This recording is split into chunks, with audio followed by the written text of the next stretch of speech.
order at 6:31 this evening. Great to see everybody. Thank you for being here.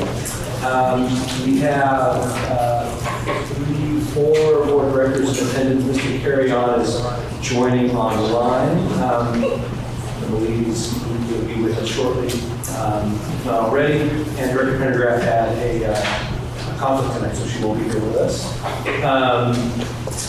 We have Slayton up here today. Hi, Slayton. Thanks for joining us. And he is going to lead us in the pledge of allegiance. Stand. Ready? Begin. I pledge allegiance to the flag of the United States of America and to the republic for which it stands, one nation, under God, indivisible, with liberty and justice for all.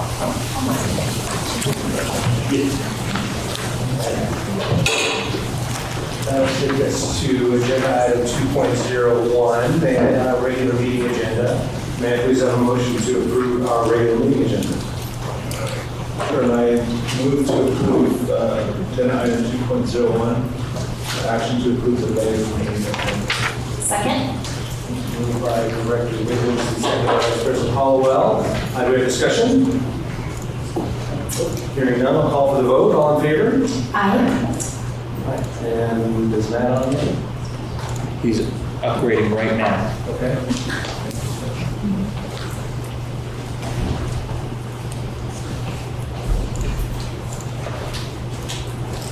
Matt, can you hear us?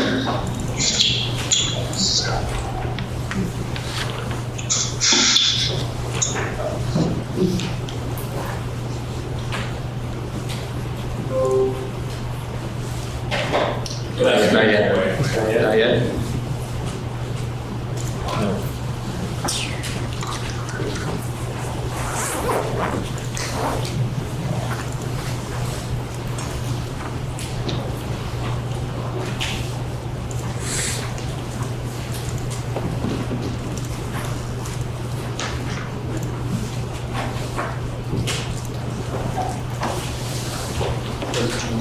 Can you guys hear me now?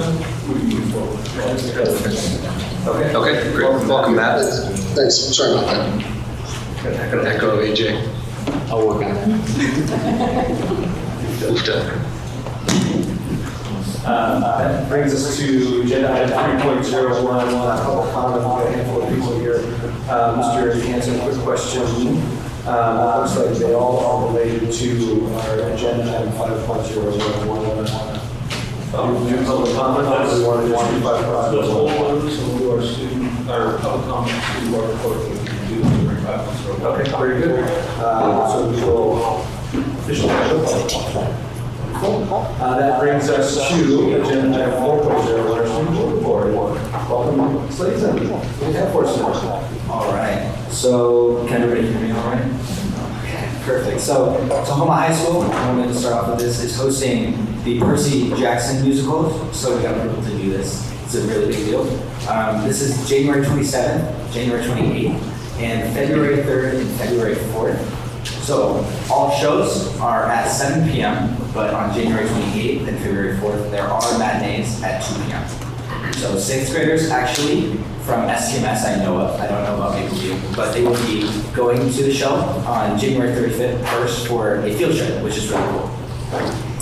This is a really good way to, wind down after finals, which we had this past week, and which came to a close this evening, unfortunately, right? So students not only have been excelling academically recently, but also in their extracurriculars. So our video production team at the high school actually went to Hollywood this past week, and they got to get hands-on experience in a real-life professional film studio, which is really cool. And it really, it's just a one-of-a-kind experience, really. And so, beyond, extending upon that, so the Tahoma robotics team has recently started their season. This is a huge deal because our robotics team is very good, to put it humbly, but we excel, and hopefully we make it to nationals this year. That's our goal. And additionally, the Tahoma wrestling team, this is really cool, really fun to hear about. The Tahoma wrestling team hosted the Japanese national wrestling team from Japan. And so Japanese wrestlers got the chance to come to Tahoma. I had a student come into my English class, got to speak with him a little bit. It was really cool. Got to talk about cultures and really just get an idea of what it's like outside of Tahoma and even outside the country. And these wrestlers were able to house with current Tahoma wrestlers. It was really cool. And then on Thursday, January 12th, this is quite important. Students at the high school were able to attend assemblies to honor the legacy of Martin Luther King Jr. It was really inspiring to hear about the ways and the different, really, interpretations of Martin Luther King's legacy and of his mission. And it really just touches on our value of equity and equality for all people, regardless of color, race, sexual orientation, etc. And then lastly, students from Tahoma High School leadership will be joining middle school classrooms in upcoming weeks to answer questions about the high school experience for what they call Future Ready Day. And this will really just help bridge that gap that we have between middle school and high school and hopefully make our middle schoolers even more future ready as we go. That is all. Good job.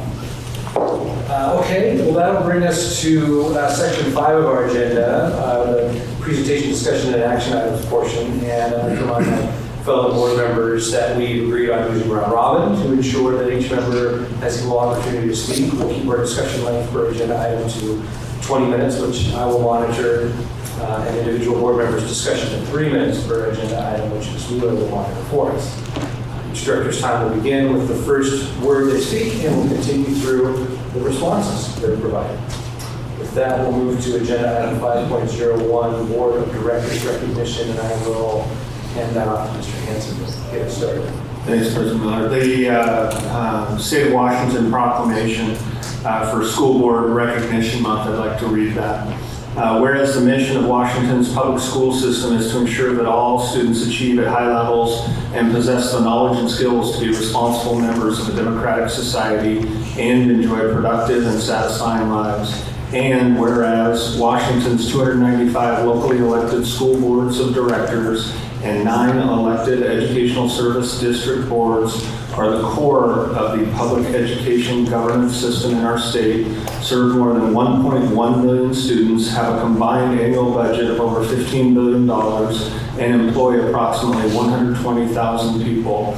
And whereas school boards play a crucial role in promoting student learning and achievement by creating a vision, establishing policies and budgets, and setting clear standards of accountability for all involved. And whereas school board directors are directly accountable to the residents in their districts and regions, serving as a vital link between members of the community and their schools.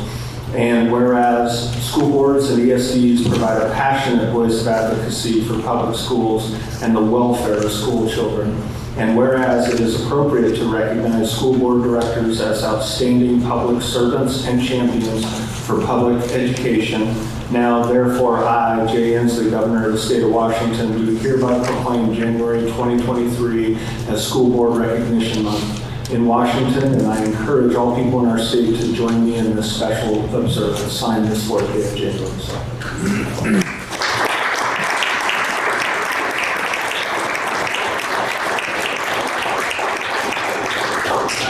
I would also like to share for many folks in the audience probably are not familiar with the idea of the Washington State School Directors Association, which was formed in the early part of the 1900s in support of school boards across our state.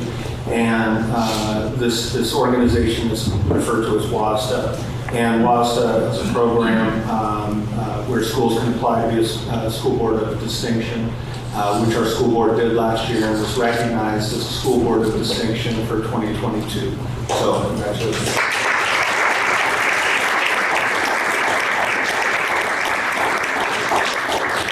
Additionally, we have some of our colleagues in the Tahoma School District that would like to come up and say a few words. And I'm going to start with Ruthie Mackey, who's the president of our PSE, and I see some of her colleagues with her back there as well. So come on up, Ruthie. Thank you.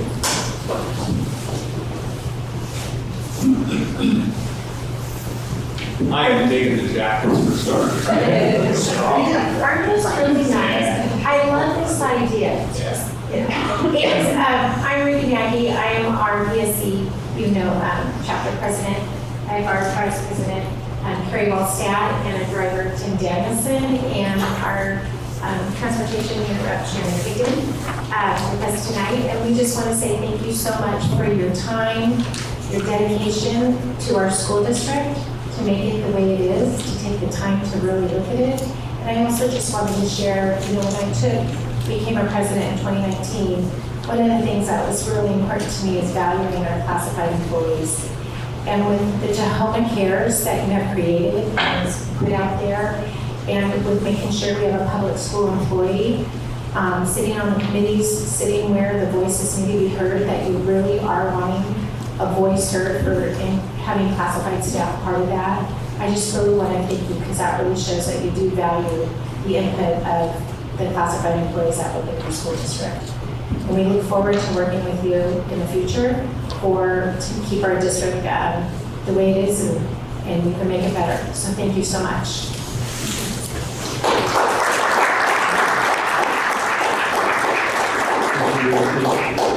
Additionally, I'd like to call up Kelly Christensen and Melanie Reedy, representing our elementary principal team and administrators across the district.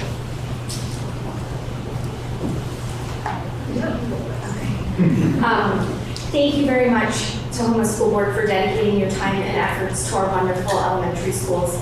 We appreciate how you work behind the scenes, out in our community, and at every one of our schools to ensure that we have the supports, curriculum, and staffing that we need to serve every Tahoma kindergarten through 5th grader and to get what they need to belong in our tiger, cub, wildcat, otter, eagle, and polar bear communities and reach their full potential. We'd also like to extend our gratitude on behalf of our communities. One of our PTSA partners wrote a poem, which you'll receive the poem in its entirety, and I'm just going to read a little portion of that. With every word and every plan, you've shown that you care, that you're willing to go above and beyond to make sure that students are well and fair. You've lent a steady hand to find what Tahoma needs. You've worked tirelessly day in and day out to help the district succeed. You are the backbone of the district, the ones who keep it running. We thank you for your tireless work and for the knowledge that you're imparting. And finally, there are some student words of gratitude as well, and we wouldn't be complete without their words. And so just a few from our students in elementary school. Thank you for providing materials to keep us safe and entertained. Thank you for helping all of Tahoma District. Thank you for making safe decisions for our district and also using money to keep us safe. Not all of our kids know exactly what you do, so somebody thanks you for the hat day. You're welcome.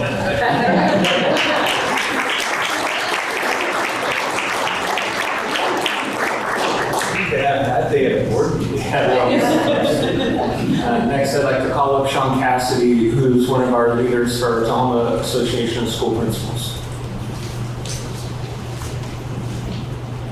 Thank you for the opportunity to kind of congratulate you and thank you for your service. I do want to start first though, talking a little about Slate. And I know as a student board representative, it gives us a lot of pride. I met Slade as a 5th grader. He was here presenting to the school board. And now he's on the other side of the dais, and I'm very proud. He did a great job in that presentation, so thank you for doing your job and also really making all of us proud as a student.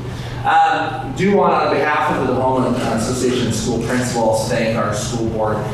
This has been a very challenging time in our lives and education, and one of the things that we value is the way that our school board interacts with us and things like our site plans. And as we go through our site plans, the leadership that you provide, the comments, the praise, the questions are all things that help us become better leaders as well as serving our schools, our children, and our communities. We really appreciate the work sincerely that you do every Tuesday night when most of us are at home. And just thank you for your tireless effort to continue to make Tahoma better and better and better with each choice, each decision, and each day. Our students are in a better place today because of the work that you do on behalf of us. So thank you very much for your dedication and support. We really appreciate it and look forward to continuing to work in the future to continue in growing our district and making it better. So thank you guys. Appreciate it.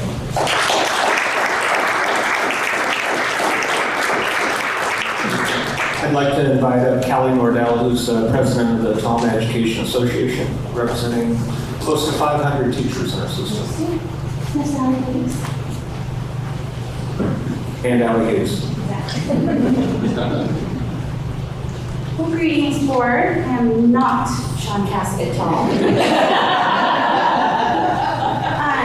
As Mr. Hanson said, my name is Callie. I teach fourth grade at Lake Wilderness, but I'm also here representing close to 500 certificated staff members in our district, with Miss Allie Hayes, who teaches kindergarten at the State River Elementary School. We're here tonight to say two of the most overlooked words that one can say to a volunteer: thank you.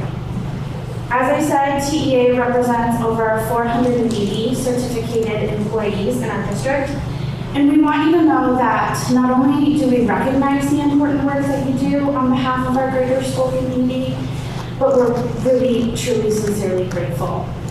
You all have the magical ability to listen to all of the various stakeholders in our community.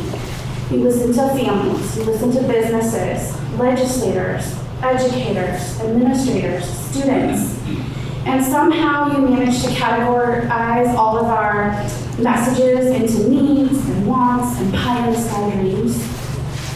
Like a bowling alley at the wilderness, you know, like you picture.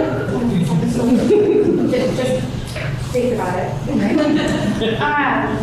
And you somehow still keep on through all of that. You forego evenings with your own families in order to collaboratively untangle all of these messages in order to steer our district now and into the future.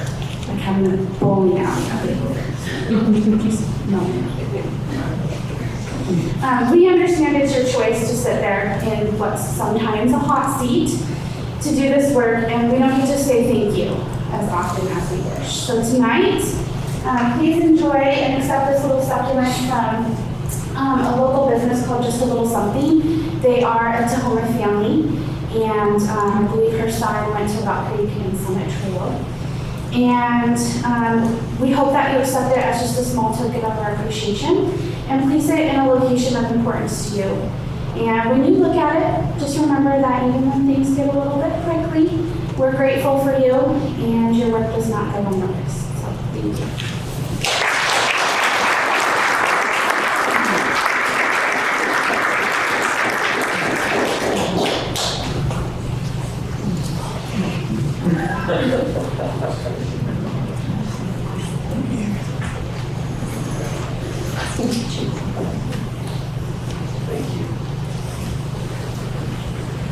Thank you, Callie, and thank you, Allie. As someone who's gotten to sit out there, stand at that podium as a teacher, certainly as a principal, and I guess I don't stand over there anymore in my new job, but I've looked at the school board through a lot of different lenses, and certainly the last 3 years, since March of 2020, my deep appreciation and gratitude for the conversations that we have, the difficult conversations that we have, the pushing that we do, the challenges that we face head on. People get to see a little bit, just a glimmer of the work that you do out here, and they miss the iceberg below the sea level of what happens across the system. So thank you to you guys, Matt, you're on the screen somewhere, and Haley out there. So thank you guys very much. Thanks, lady.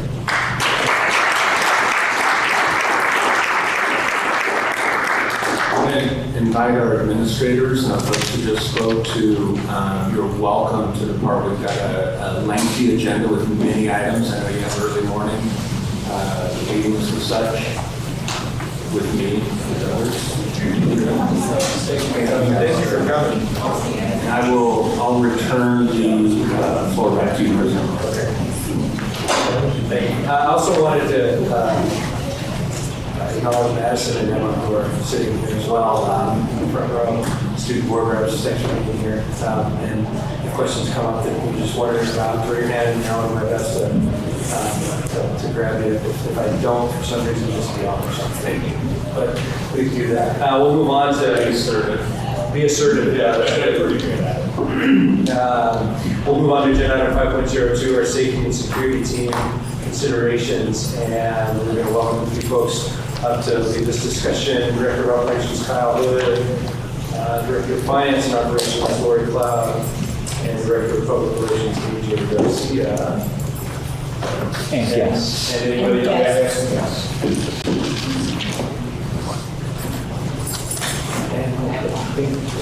What do you need? Trying to test if we can hear Director Carey on now. Could you maybe ask? Yeah, it's not good. Okay. Beginning by introducing the guest. Yes, here with us tonight, Madison, Denise, and Patrick. AJ not. I'm coming. And John. Sorry, I'm looking down this way and see this way. 4 guests tonight as part of our Safety and Security Committee. I don't think I do have it. Did it work for you?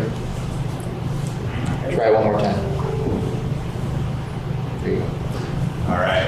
As part of our Safety and Security Committee, we have 4 of our representatives of a group of about 30 people that were on our committee working together. Just wanted to put the list up here so we can review. This list has been shared before with the board. So kind of skip to the next slide there. Just a quick overview of the process that we went through as a group. We had our audit team lead, Mr. Scott Rose, came into our school district in October, and then we got our team together. Those positions went across the district on the previous slide. Did some site visits at 2 different schools, and then within there had a community survey, and then we reviewed some more data as a team, and then came to some agreements as a team. And I know this felt like I kind of went fast over this timeline here. We're going to go a little bit more into depth and some comments and some sharing from our group as well.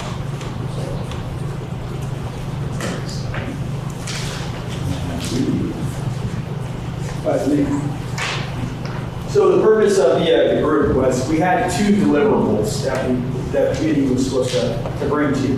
One was a discussion, generalized discussion on the portables and the practices that the district has and to provide both the district and the board some discussions, some conversations, some input from the community. The other is there's a number of, Mr. Rhodes had a bunch of considerations that he had proposed as things that we could consider changing or doing in line. So, slide 5. There we go. So a number of them they listed as tier 1 because they were very low cost, they had very low impacts, and they could basically just be invoked. So we didn't really have to address them. But there was another 15 of them that came with a much higher dollar figure or would have a higher impact on the school district. Things like fencing, cameras, window coverings, things like that. Okay, so what we did was, I think the methodology will be explained later, was we ranked those 15 items and what, as in a consensus way, what we thought were the priorities. So that we can present that to the board, so you guys can have some input. What we thought was the priorities of the 15 considerations. Back to me. And what I appreciate about this team is that it wasn't just safety and security. It was a team effort when thinking about safety and security. A partnership of many different groups across the district. It wasn't just Kyle and Lori sitting on the road. It was fire commissioner, it was TEA, it was PSC, it was parents, it was a lot of representatives that have stakes in our system across the district. Not only were we looking at partnership, but we wanted to make sure that our campuses in our district will continue to be a welcoming place and a place of belonging for our students. And safety is a component of that. So one of our driving forces was our CARES goals, was our work as a school district of, yes, we want to make sure we are looking at safety and security, and we still have staff and students at the center of the conversation. So part of our process, our first meeting, you listened to Scott Rose present a safety and security audit. And then for our second meeting, Our second meeting, we went to Shadow Lake Elementary and Mapleview Middle School, where we looked around and got a strong understanding of what Mr. Rose's audit pointed out, as well as what we were working with to have a better perspective on how to approach our next meetings. Part of that research was getting information from our community. So you all also received the stakeholder survey that we sent out. One of the challenges that this group was thinking through was what are ways that we can propose questions to our community that's really going to give us genuine insight that's going to help us make decisions. As kind of the co-facilitators, we understood that the members of our community have a bit of a higher level of access and understanding we're able to offer to our general community for safety purposes. So really trusting in them to be, in essence, the experts on this work, but making sure that we also provided them with some really valuable feedback from our community that would help them make sure they're representing our entire Tahoma family, and it wasn't just the folks in the room who were kind of working in a vacuum. They were able to get that feedback as well. So just some real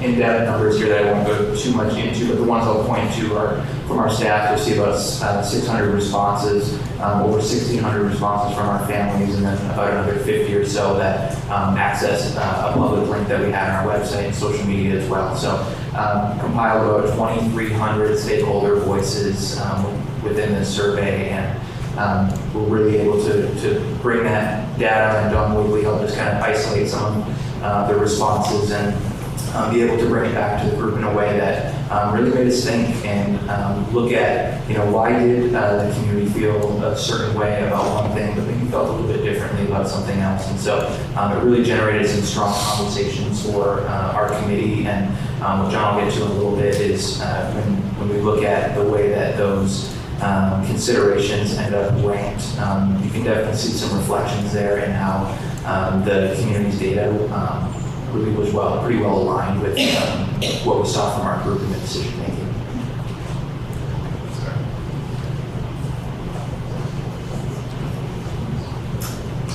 Hello. As Patrick mentioned, our group had two tasks: ranking the auditor's considerations and evaluating our portable practices. The committee had several conversations regarding locking versus not locking portables, and as a result, we are recommending all elementary school portables remain locked, and that secondary buildings have the discretion to lock or not lock based on their campuses. Earlier this school year, our elementary schools all decided that portable doors would be locked during the school day. The committee decided that locking elementary portable doors should be standard practice with a district directive. This will not be a change of practice at elementary, but one change we want the district to consider is requiring staff to open the door when someone knocks. We want our staff to be responsible for determining whether the door is safe to open when there's a knock. There are also challenges to requiring staff to open the doors that run the risk of distraction from their lessons. So we'd like the district to consider solutions to make it easy on teachers. This could include things like mirrors or cameras. The group also supported a long-term option, being that the district add remote lockdown capability to the portables. At the secondary level, we agreed the decision should be made by each building. We were conscious of the different experiences between elementary students and secondary students. We concluded that secondary students are capable of being more responsible, more mature, and the sheer volume of students at our middle school and high school creates a daily flow different than at the elementary level. The committee decided that secondary schools should continue to operate at building or teacher discretion. We don't want to require secondary teachers to lock their portable doors, but we do want them to have that option if they prefer. If the district moved forward with remote lockdown capability for our elementary portables long term, we'd also like that to be added to our secondary portables.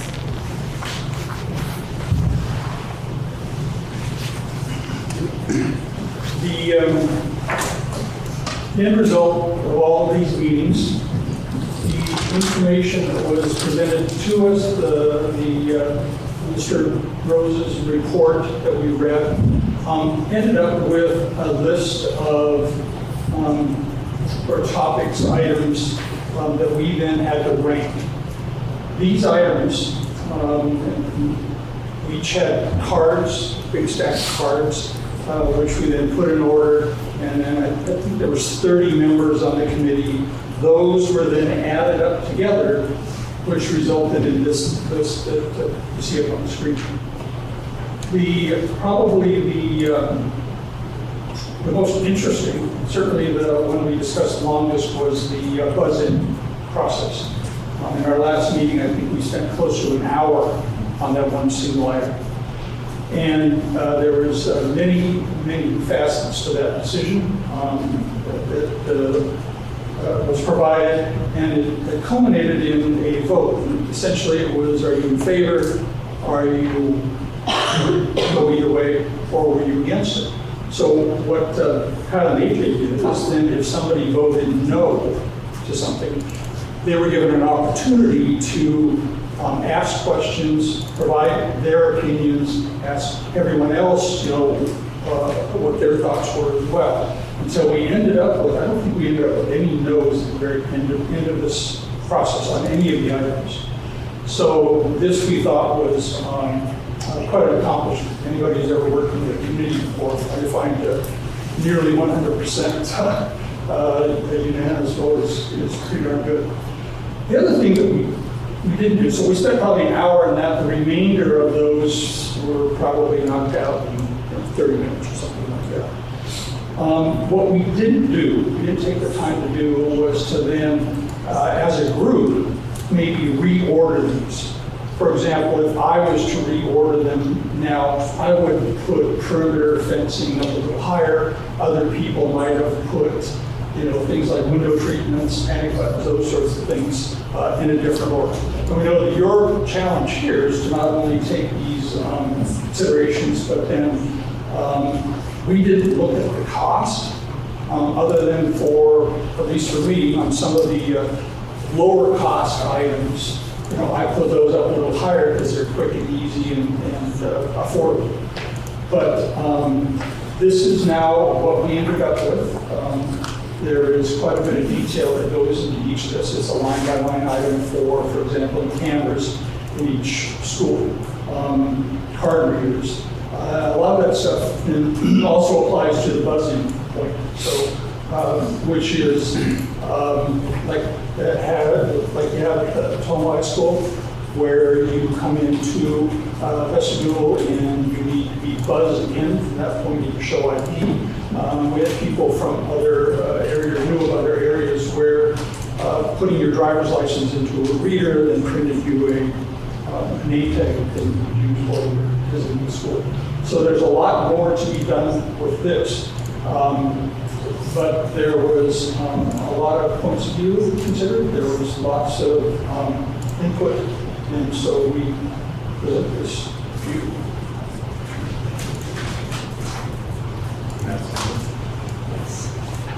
So from a student perspective, some things that I noticed is that I thought it was very representative of our students and what students would feel like they need extra or more support or safety in like those certain areas that we picked. We went through a very extensive and thoughtful process when we decided each thing.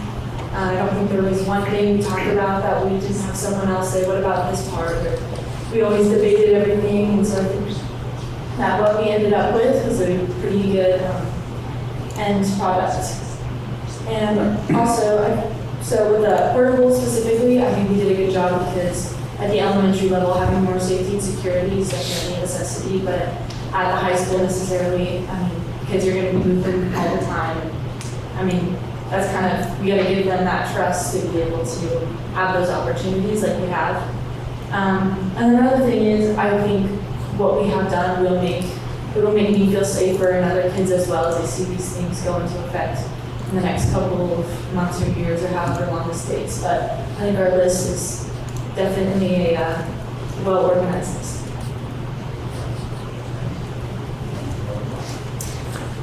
So what's next? Next steps. First of all, we'll be communicating with administrators regarding the decision to lock the elementary school portables and it being up to the discretion of the teacher or the administrator at the middle and high school level. So that will be communicated.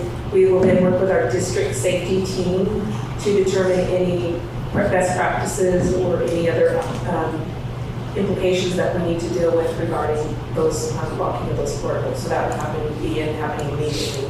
The next step regarding the prioritization of the items that you were presented here tonight, the district budget team will get together and look at this prioritized list and bring back to the school board potential recommendation on items that could be potentially implemented this school year or in next school year's budget or in a longer term, just depending on the implications to the budget and options that could be considered. I just kind of want to reiterate one more time the language around really what the group was tasked to do. Around our portables, we really feel like the committee was the best group to be able to make those decisions, having that higher level of understanding, having our district safety staff and our SROs and having representation from police and fire there. We feel strongly about that decision. So as Lori said, that'll be something that'll get brought to our district security team.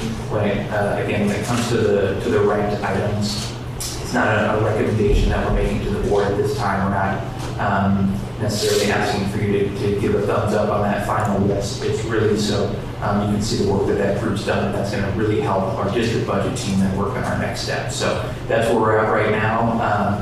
And want to really say thank you to the stakeholders that gave up a lot of time and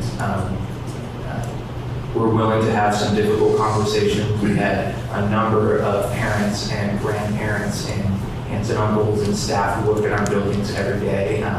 When we talk about the security of our schools, it's home for a lot of people. It's a sensitive conversation. To think about what we need to do to be protecting our students and our staff. It's challenging to be able to think through what are the scenarios that we have to prepare for and are we doing what it takes to make sure that the people in our buildings are safe. So really appreciate the work that they did and the folks here for giving up their night to come and share our information with you. So we really appreciate everything that they did. Just open up if you have any questions for the group or specific individuals. Thank you very much for all of the work that you've given to this up to this point, and then again for taking time tonight to share out all of the feedback that you have. I have a question for you, AJ. So I'm thinking about how this information is going to be shared with our community. As you pointed out, safety and security is obviously of paramount importance to everybody in our community. So do you have some ideas in the works, and what does that look like? Yeah, obviously everything that's shared here tonight is public, and so want to be able to share the work that our committee did. At the end of each of our meetings, we, like we did with our rankings, did a consensus of thumbs up, thumbs down. This is the information that we would like to take and share with our community, leading this meeting and making sure that our group was comfortable with what was shared there too. There was a strong understanding of making sure that the specific details of our school security were kept within that group and kept confidential. So we would definitely want to communicate with our community on any long-term changes, and of course there's financial implications that come with that too, so we want to make sure we bring them along in that process as well. But at the same time, throughout the process, we're conscious of what information we're sharing publicly and which information will be kept internal as we make those updates. No, just one question, a comment and a question.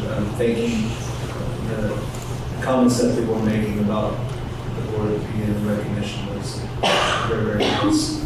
But I think we are only able to make decisions for the district when we get good information. And so thank you for all that work, because we can't do this without this piece. So I appreciate that. And thank you for kind of clarifying on that list that it's not I recognize you're not making a final recommendation. And to Lori's point, there's going to be a budgetary component to this. There's a resourcing part of the measures that we take. One of the things that struck me from the original presentation with our consultant was just the myriad of risks that we're trying to protect against, or we're trying to hedge against, and things like that. And so as we looked at that risk, that list, I think. Thank you. Yeah. So I guess the question is, what sort of thought went into that ranking when you had to deal with so many different factors? I mean, the vandalism is a safety and security thing, but so is, trespassers, unmalicious or malicious, right? Those types of things. And so what was the thinking that kind of went into that as you bring those passing some? That answer is going to be different for every member of the committee. You touched on it. It's, financial considerations, what were cheaper. Everybody had their own criteria. So I'm going to speak for me. My number one thing was what items prevent things from happening in the first place. So that was, to me, the higher, I ranked higher things that would prevent. So like lighting is a deterrent from something happening in the first place. And then you go down to something like buzz entry. It's ranked high on this list, because we all have our own list, but that's something that's several steps down the line. Now we actually have a threat there. So for me, the first thing was what is on the list that would prevent something from happening in the first place. And then it was a matter of what makes sense, like buzz entry. For me, I was one of those that ranked perimeter higher, because it didn't make any sense to me to have buzz entry if you don't have a perimeter. But it was a lot of people had, a lot of good ideas on buzz entry, and I'm not poo-pooing, it was very high on my list too. But that was, for me, my methodology when I ranked them. I gave no consideration to cost. It was all about what items prevent, and then after that, what is the logical order of the events.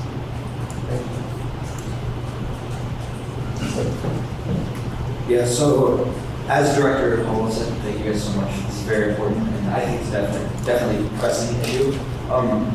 One question I do have, and this relates to what Mr. Wiggins just said, is how were these items thought of? Were they brainstormed? Were they assigned to each person? How did these come to be? So in the RNC Management Safety Audit Report, these were the ones that Scott Rose identified. He kind of had specific things that he said you could consider these things from a system-wide perspective. So you'll notice here there's not specific schools and things like that. So when we looked at the audit report, it would say there would be a section on lighting, and then it would list all the areas that he found that could have upgraded lighting, and then really, really rough ballpark associated costs that could go with it. The company that he works for is not going to be making upgrades. They weren't bids or anything like that, but it was just, hey, I've got some experience in this realm. Here's what I think these items may cost you. So really, he identified these 15 items. So we were able to bring his expertise to the group, and then they were able to analyze that report and rank them from there. All right, thank you, Jim. I'm going to add one piece to that. So his report didn't specifically call out these items. His report had these items in it, and then they were gathered into these 15 categories. So if you look at the report as a board member, you will see buzzing cameras. You'll see cameras are listed out. You'll see maintenance items are listed. I just wanted to make that clear. Director Carry-On, do you have any questions, comments?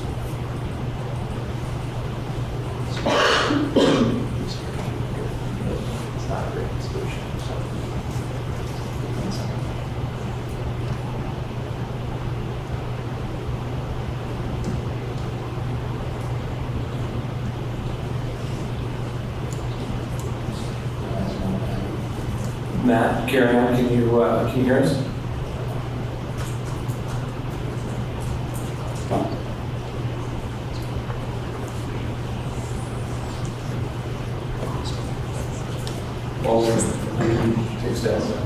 I want to say thank you on several levels. The portable piece, obviously, really straightforward next steps. Having read through the report, the categorization, and then I don't view this as a simply rank ordered list. I understand the complexities to it, but it puts us and our budget team in a position to be able to dig in with some idea of thoughtful starting spots to figure out what might we have the capacity to do with existing resources, and what might we need to think of other ways to be able to fund some of these things. So thank you very much for the investment of time. When I go back and look at the earlier slides of the makeup of the committee, I'm reminded of the thoughtfulness that was put into it, and the background that people were bringing, and the expertise that they were bringing. So thank you. and while we're working on that, I'll just underscore that, echo that Madison, there's a few words that he said that were highlights for me and that I was thinking about when I was reading these materials in advance of the meeting. Extensive, thoughtful. Both of those words came to my mind too. I'm really appreciative of the investment of time for the people that were on the committee. There's several meetings and a lot of great thought went into this. I also just wanted to add a moment of appreciation for our system, looking to the community, looking outside our community to other experts to pull in information about a service or condition within our system. And this is one example of many that we do that. And I'm thankful that we did that here. And we've got a lot of great information considering going forward. And, this is a really great foundation for that work. So again, thank you to the volunteers for their time and talent put into this. It's really appreciated. Okay. One more time. Okay. Matt, Karen, can you hear us?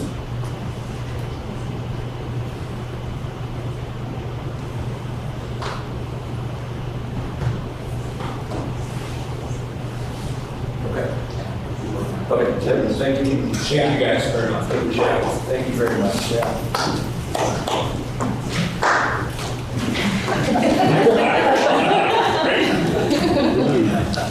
You guys have a lot of moments. That'll take us to agenda item 5.03, which is an action item to approve the purchase of flat panel screens. May I please have a motion to approve agenda item 5.03, purchase of flat panel screens? I move to approve agenda item 5.03, approval of the purchase of flat panel screens. Second.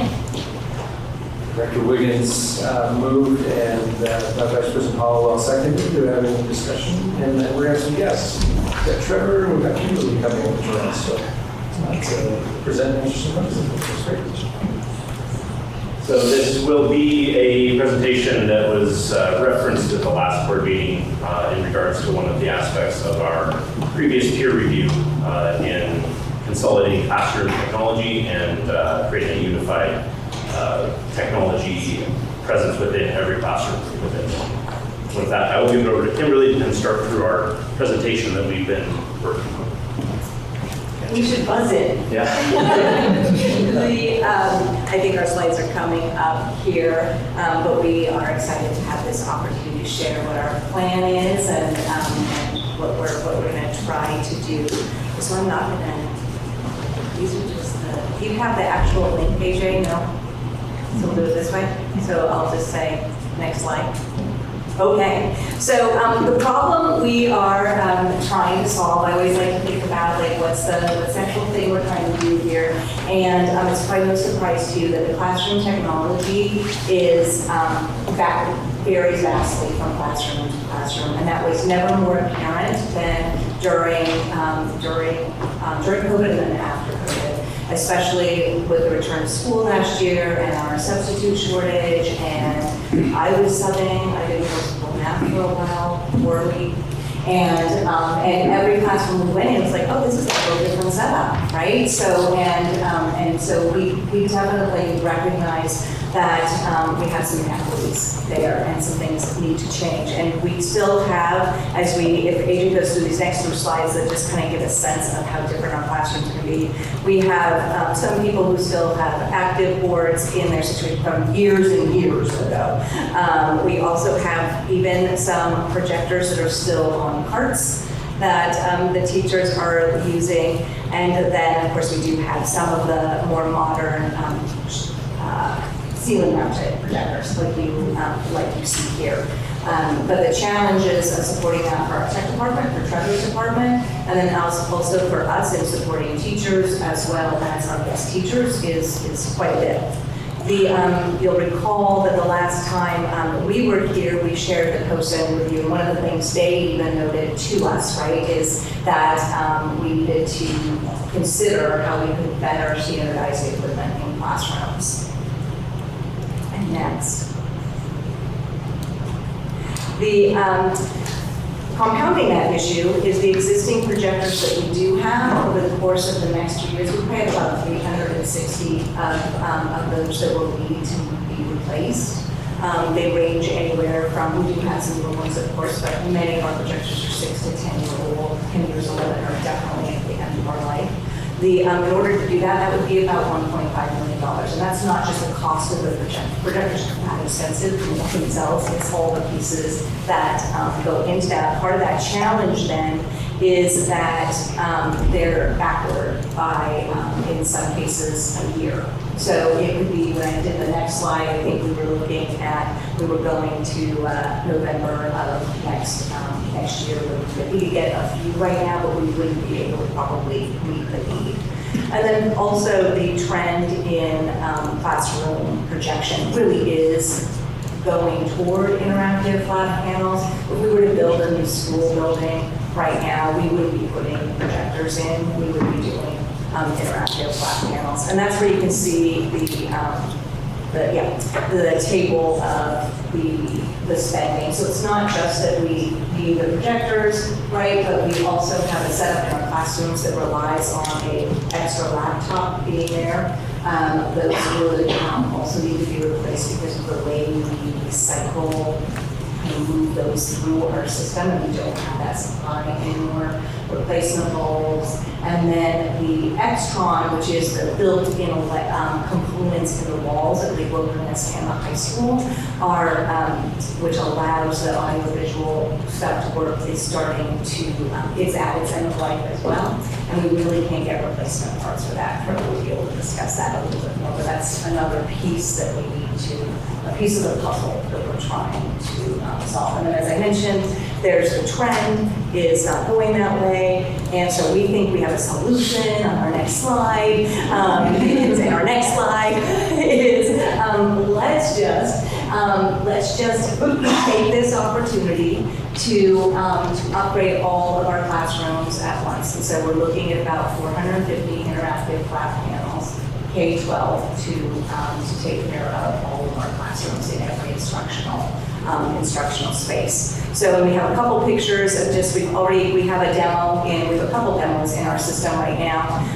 We've had a couple kids, this was at Tahoma Elementary, where kids can come right up to it. It slides up and down on a little piece, so that the teacher could bring it all the way to the ground, which is just so great for our primary classrooms.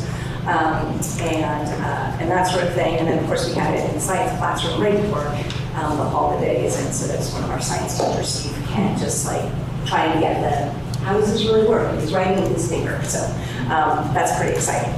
The benefits of flat panels, especially when we compare them to projectors, we can just kind of go through these. Of course, you've got a much improved image and features. We have the ability of teacher wireless presenting, which will be great so that they're not going to be as tethered to the hall or their instructional station. We have a number of projectors like this in our system that are interactive right now, but we aren't seeing the use of the interactive features because it's kind of hidden inside of it. It takes a little bit more of a learning curve. And so as Trevor and I have been in classrooms and we ask teachers, if you use the interactivity of your projector, sometimes we get a yes, often we get a no, and then sometimes we also get a what that my projector does. So we really, and one of the hindrances when we are talking about these interactive is the calibration piece of getting the pen to actually work and write where you think it is. It's just like, and that just becomes a little bit of a nightmare. So you don't have any of that with the panel. The way that when we've been talking to our principals and our teachers about it, what we want them to imagine is really a giant tablet. This is a giant tablet in the same way that you write on your iPad and you click around and you open apps. That's how this will work. We, of course, addressing that classroom setup, it's going to be a lot easier to support our teachers and the classroom technology, and it's also going to be a lot easier to support our guest teachers, which I think will make substitute teaching in the Tahoma School District a little bit more appealing. to just be able to train ourselves, because we know what the classroom technology looks like and all of those pieces. This eliminates the need for that presentation laptop that I talked about that we would have to replace, because the guest teacher or anybody who wants to present in the panel just goes up to the panel and turns it on and signs it and votes. So there's not this need for them an additional device. When the panels are mobile, which is what we'll be doing in most of our buildings, really does allow for a lot of teacher flexibility. And teachers, as we were going through a couple different schools, Trevor took the opportunity each time there was a teacher still in their room when they're after school. How many times, do you wish you had a different front of your room? And teachers almost unanimously are like, yeah, I do. I really wish. I wish it was over there. But actually in the afternoon, I like it over there. And it's like, this would really allow for that to move to the different spots of the piece. One of the benefits, two of the benefits that I'll go over right now, one of the which really drives our decision to do everything all at once is with that kind of volume purchasing, we get a better price and we get a 7-year warranty, which is pretty awesome. That's going to take us through our whole next levy cycle. It really gets us, it gives us a standard classroom setup that we can really make sure our teachers know and know how to use. And then we also get an implementation specialist which is an actual person who will works as a consultant but will be in our district full-time for us for a year, which we would not imagine taking on this kind of undertaking without having that kind of support. So it'll be great to have that person in our classrooms doing some coaching and some on-the-job, job-embedded training, as well as after-school training and all of those pieces. So that ticket price we're looking at, I think Trevor gives you a range in the memo. But about $1.9 million with our current, there's a lot of variables, right, in terms of how we price things out in the end. But we're looking at something right around $2 million. And then, as I mentioned, the why all at once, we get at that expedited classroom setup. All our students and all our teachers benefit during this levy cycle, which I love, and that 7-year warranty information specialist. And then finally, before we get to questions, just kind of showing you the process we've been going through. Everything with a green check mark by it, we've done, and we'll be able to put a check mark by the present school board later. But we started this by just like floating this idea with directors quite a while ago, earlier this fall. We worked with our tech advisory to make sure they thought this was a sound plan. We did a small tech advisory of just TSD members, so just the teachers and the principals to get a sense. Then we brought that to our full tech advisory. They were all in support of this. We've shared with the ELT group, all the principals. We've got, they have a complete understanding. Not listed here, all the instructional coaches, which is, for me, a really good indicator or a thumbs up, yes, let's do it, it's going to be fine, let's just do it this year, and are excited about all that. But then you can see we have the other pieces and kind of how we imagine it potentially playing out the rest of this school year, so that we're ready to go at the beginning of next school year. Everybody will have at least an hour of training under their belt, and we will concentrate on some enhanced use going forward. So that's kind of a plan in a nutshell. And do you want to say anything else about the memo, or contradict, or add to anything I said? Well, no, you know. I would add the memo states that we have a range that's based upon a quote that is fairly old. That's something that we were using to get a base of where we would be looking at. There are some mounting concerns in different buildings. High school, for instance, has a very unique set of rooms that need specialized treatment. We don't have final what that's going to look like. So the estimate within the memo is somewhat of that range. It's definitely going to be within that $1.9 to $2.2 million item. More on the XTRON system, that is a system, unfortunately, it was put in it when the high school was built. Since then, the parts have gone into life and are not available. So that's because of the wireless connectivity, this replaces the need to upgrade each of those rooms at a cost of approximately $1,200 per room. So that's a big benefit to put this in. Occurred to me, one of the things I wanted to address also is, which I thought I left that slide in, but apparently I took it out. So one of the things that allows us to even do this project is because as we think about our tech spending plan over the last several years, Trevor and I were just scouring through like, well, what remaining projects do we have to do? What projects are we not going to do because COVID changed everything? So we worked to estimate the spending through the rest of this tech levy cycle and what that looks like. We looked at all the estimated costs. We looked at what we have that we haven't spent, and so that's where that money comes from. It's from tech levy and from funds that that are existing, and we're able to. We just want to put them in this direction because this was not something that we were even envisioning doing right back in. And then I guess that would open it up to any questions. Thank you for doing this. This is actually really exciting. I mean, it's phenomenal to see that we'll have consistency across the district and we can do it so quickly. So a question for you about the integration between projector-friendly materials, teaching materials that teachers might be tied to, that they're accustomed to, they love, and then having to switch those materials over to this new system. Is there any time that they're going to have to put into that switch over, or do they seamlessly transition? There aren't that many materials that exist in some situations in some classrooms that are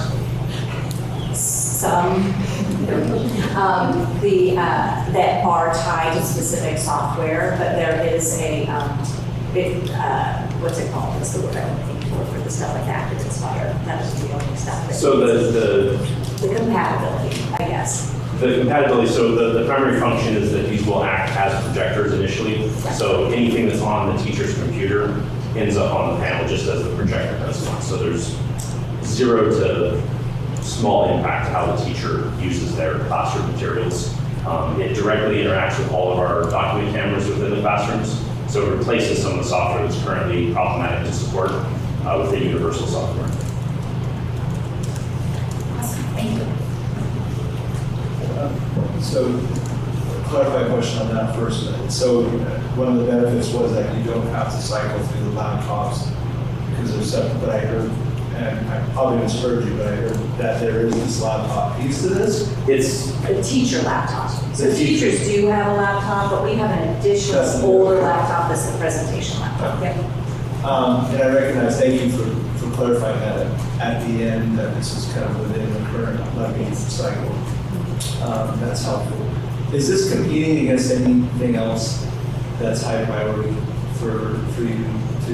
I mean, it makes sense. And as you were talking, my head is always going to well, if you can't get everything you want, what's like the next best thing? Like, are there classrooms that are where you could see this being leveraged harder than maybe other classrooms? Is there sort of a titration into it, or what's some thinking about it? So there aren't any, I mean, that's part of our work, because we did start at the beginning of this school year thinking, okay, we have about this many classrooms this year that we need a solution for. So maybe we have like 30.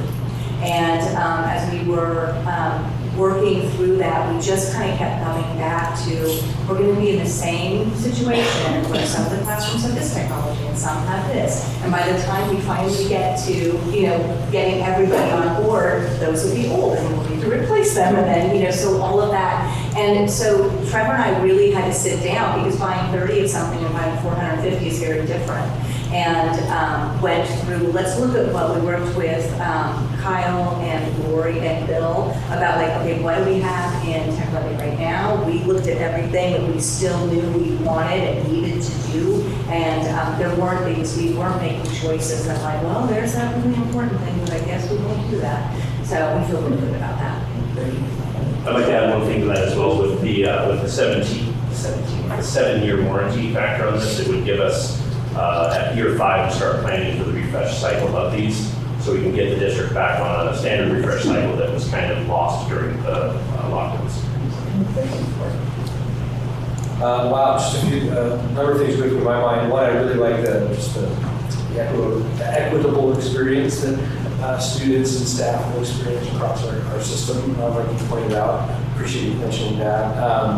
A couple of quick questions. I'm wondering, are we putting 450 units of equipment in our buildings that will require bandwidth? And if it does, do we have that kind of bandwidth? And secondly, you mentioned delivery issues with the other equipment we are considering, or delivery issues with 450 of these units.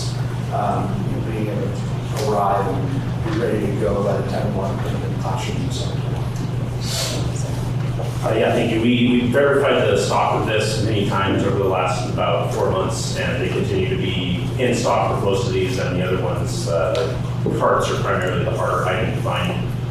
If we have to end up mounting the majority of these at the high school, the part count would be less of a problem. But our vendor that we've selected has not had any sign of shortcomings of hardware. Oh yeah, the Wi-Fi and bandwidth piece, we still are looking at increasing that as a general rule across the district. So this will not further impact bandwidth needs. There's a lot of intricacies to that piece of it when it comes to onboarding and downloading updates and staggering those that we do now with our current systems. So we're still going to manage that in a way where it will not take it down during the middle of the day. But it will not use any more bandwidth than a standard classroom computer would. It really is just a giant Android tablet. So. AJ, how are we looking on carrying on? And then I'll make He's on. I think he can probably hear you. Yeah, I'm good, Pete. Oh, okay. I hear you, Matt. All right, good, thanks. Yeah, appreciate all the work. This is really great. Kids are lucky to have this technology, and teachers too. So appreciate everybody's work. Thank you. Thank you. Yeah, I just had a quick question about just in general the feedback that you've gotten from teachers and students as you've kind of started to implement it into the classrooms. So we have 2 demo models in our system right now. They've been at the high school, Tahoma Elementary. They're at the middle schools right now. They were at Rock Creek for a brief, 18-hour period. So we got it into a 7th grade teacher's classroom who was excited. And so far, the feedback has been awesome, and they're excited. There's actually been some really great moments too, where we met with our small tech advisory group. So it was just the principals and the teachers who are on our tech advisory. We had a principal who was like, well, I don't know. And then Trevor ran up and lowered it to the ground, and he was like, and so. Yeah, he was just oh, this is gonna be such a boon. And so that's been really exciting. But the other piece too is not everything is perfect, right? So what I'm really excited about is during this demo phase, we've been learning a lot about things that we don't want to do, or changes that things that we're going to need to do to support teachers better. We're learning a lot. Everett did, which is a much bigger school system, did a full implementation. They did all of elementary last year, all of their secondaries happening this year, and just even working with the folks on their team to better understand how we can best support our teachers and our students, and taking those ideas and making it work for teachers. So we're really lucky to have a strong teacher voice, and that's where that early adopter piece is going to be really important too. So you'll probably be in some classrooms soon, and we'll get to see that, because we're going, if we're going. I don't really have a question about the comment, but I really like how it's going to be standardized and how it's going to be focused. Because I've been in plenty of classrooms where you have a sub or a teacher at the beginning of the year who doesn't know how to set it up, and it takes at least 10 plus minutes just to figure out how to get it started, and then there's always bumps in the road on the way there. So having this, I feel like would be much smoother for classrooms, especially when people can go in there confident while you make the juices and stuff with other juice. Well, thank you. With that, I'll call for the vote. All in favor? Aye. Matt? Aye. Okay. Motion passes 4-0. Thank you very much. Thank you. Okay, we'll move on to agenda item 5.04, the first reading of our K-12 essential health curriculum. We've got some guests here tonight. And I'll remind everybody that if you spoke at an earlier agenda item, feel free to head on out. No offense taken. I know everybody's got early mornings, but Thrilled to invite high school health and fitness instructor to the star, Sarah Russell, and Executive Director of Teaching and Learning on Weekly, and other guests with us tonight. So welcome.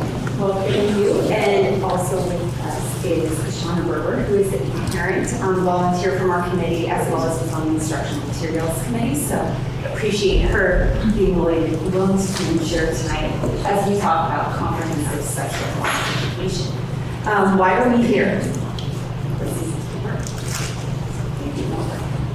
Oh, there we go, sorry. We're here because, as you all know, back in 2020, Washington passed Senate Bill 5395, which calls for a comprehensive sexual health education. Really what that meant was there were some changes to an existing law from 2007 Health Care Act. And the bullet points listed on the screen kind of really get at what some of the major changes were. It's now required for districts in grades 4 through 12. It's age appropriate, medically scientifically accurate, inclusive of all, and including language and strategies that recognize all protected classes. In Tahoma, we've taught sexual health at various grade levels for decades. And in some grade levels, there's very little change that this law actually implicates. However, that idea that you, every year, from grade 4 on, presented some new challenges. Plus, our materials are pretty dated. They've been around. This is year 20 for me in the district, and I'm teaching the same thing I was 20 years ago. So needing updated resources.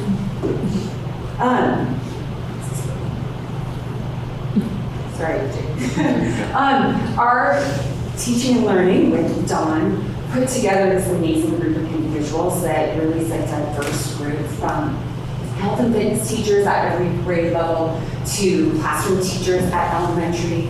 We had an elementary counselor. We had several parents. We had people from our instructional materials community and our district nurse as well.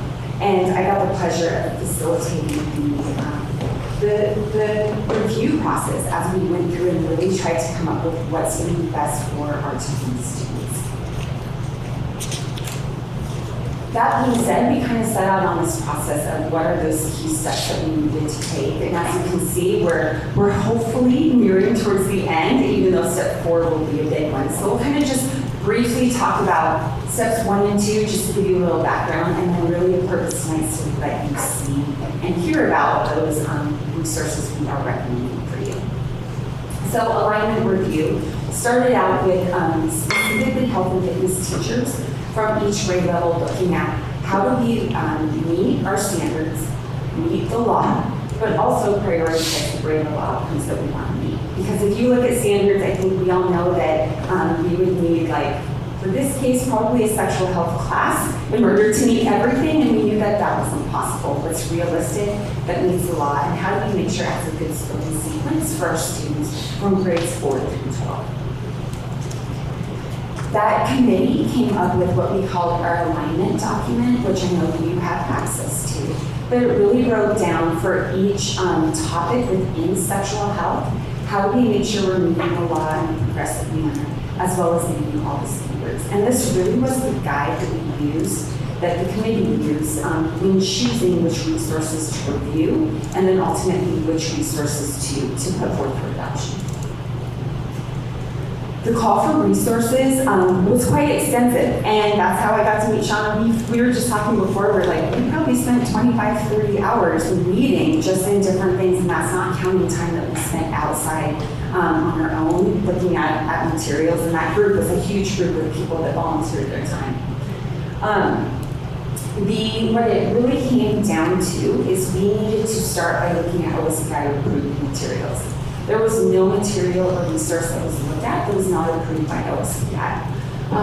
From that point on, we did find there was 58 on that list when you look at all grade levels. And the committee kind of did a little overview, like a skim into each one.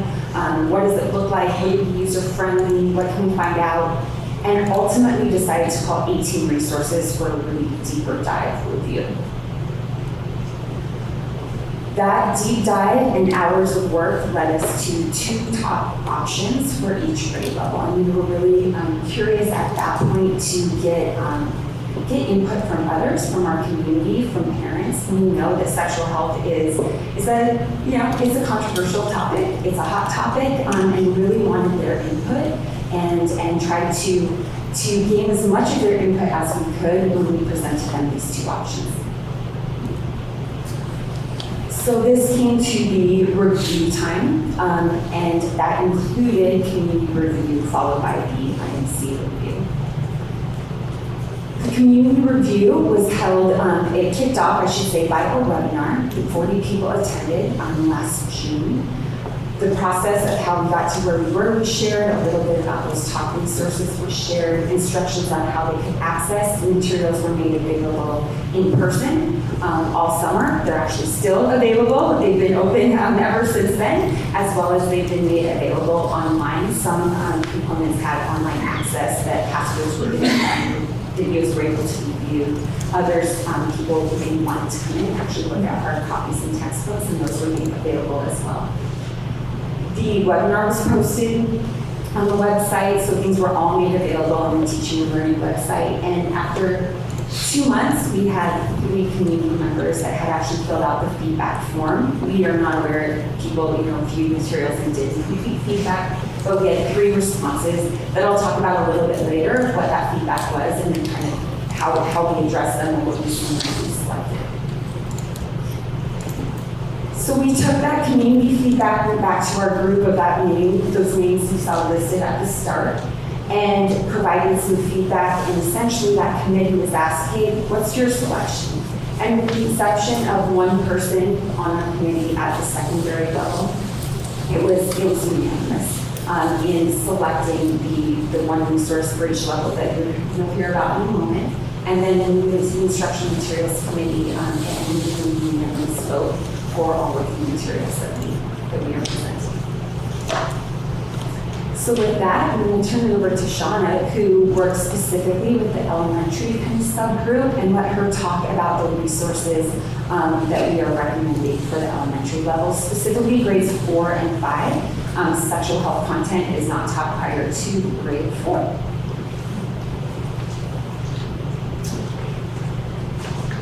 Thank you, Sarah. So I worked, again, on the committee. Our committee, 6 or 7 people on the elementary selections. So we sifted through a lot of options before we narrowed it down to the ones that you see up here on the screen. And I thought I would just share with you a couple of surprises.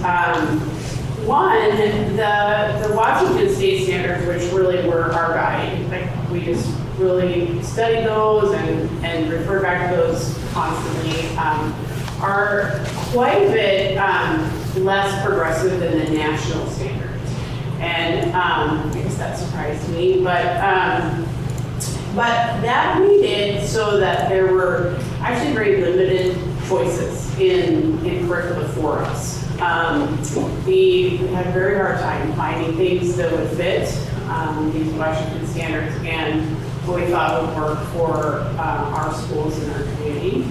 So we narrowed, we looked and looked and looked, like Sarah mentioned, for many hours and meetings. And in the end, we kind of came up with this idea to pull pieces from many different publishers. And these are the ones that we found. But I think that it's going to be a great presentation actually, because they're sort of the best things from each publisher, and also some of the things that we had already been using. The number one piece of feedback that came from the committee was that it will be highly engaging because it's coming from so many places. So just kind of taking you through all the pieces. Consent for Kids is a really great book. Everyone on the committee just kind of raves about it. It's a graphic novel, and I think most people just couldn't really speak highly enough about it. The 2 videos that we chose just around the corner is something that we already had in place in the district. And then puberty and you is a new one that we chose. Second step is also something that we have been using already, probably familiar with it, from the bullying prevention program that counselors are currently teaching. And then the no curriculum includes the HIV prevention that's required in the standards for the 5th grade right now. So just a few things that are positive. It's multimedia. So there's videos, slideshows, the graphic novel that I mentioned, and then, standard worksheets. So this just kind of hits a lot of learning styles. Hopefully different kids, different styles will be, interested in this set of materials. And we haven't set up implementation yet. That's definitely the next phase. But just to be honest, it did creep into our conversation because it's just sort of non-avoidable. And we did talk about how different teachers, might present this material. Like counselors now are teaching the second step, and maybe the classroom teacher would teach like read consent, and maybe the gym teachers would teach the videos. And I think there are a lot of positives in that, but one of them might be that this would give kids a lot of safe fields to present material that's kind of sensitive. So we used to be talking about those kinds of things. Concerns that came up, the only one that really repeatedly came up was that just around the corner, the video, the clothing and the set are pretty dated. But the material and the message are really spot on for what we were looking for 4th grade. So that was it. So yeah. We just, again, thought we really met the standards and we figure out how we needs.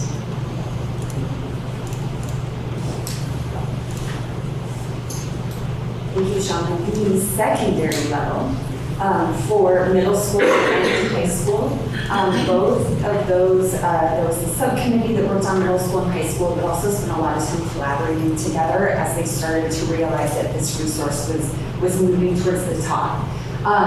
It is comprehensive health skills. It is a textbook. What you will be able to do is a textbook, but there's also a lot of online resources, and we'll talk about that in a moment. The committee found it was extremely user-friendly and teacher-friendly. Teachers were ecstatic at what it provided and how simple and easy it was to use. There was a lot of talk about it provides really nice consistency. Grades 6 through 12, it's sequential already, so it'll be easy for us to start moving into implementation. And it's very current and up to date. The most recent release dates for the high school version are 2022.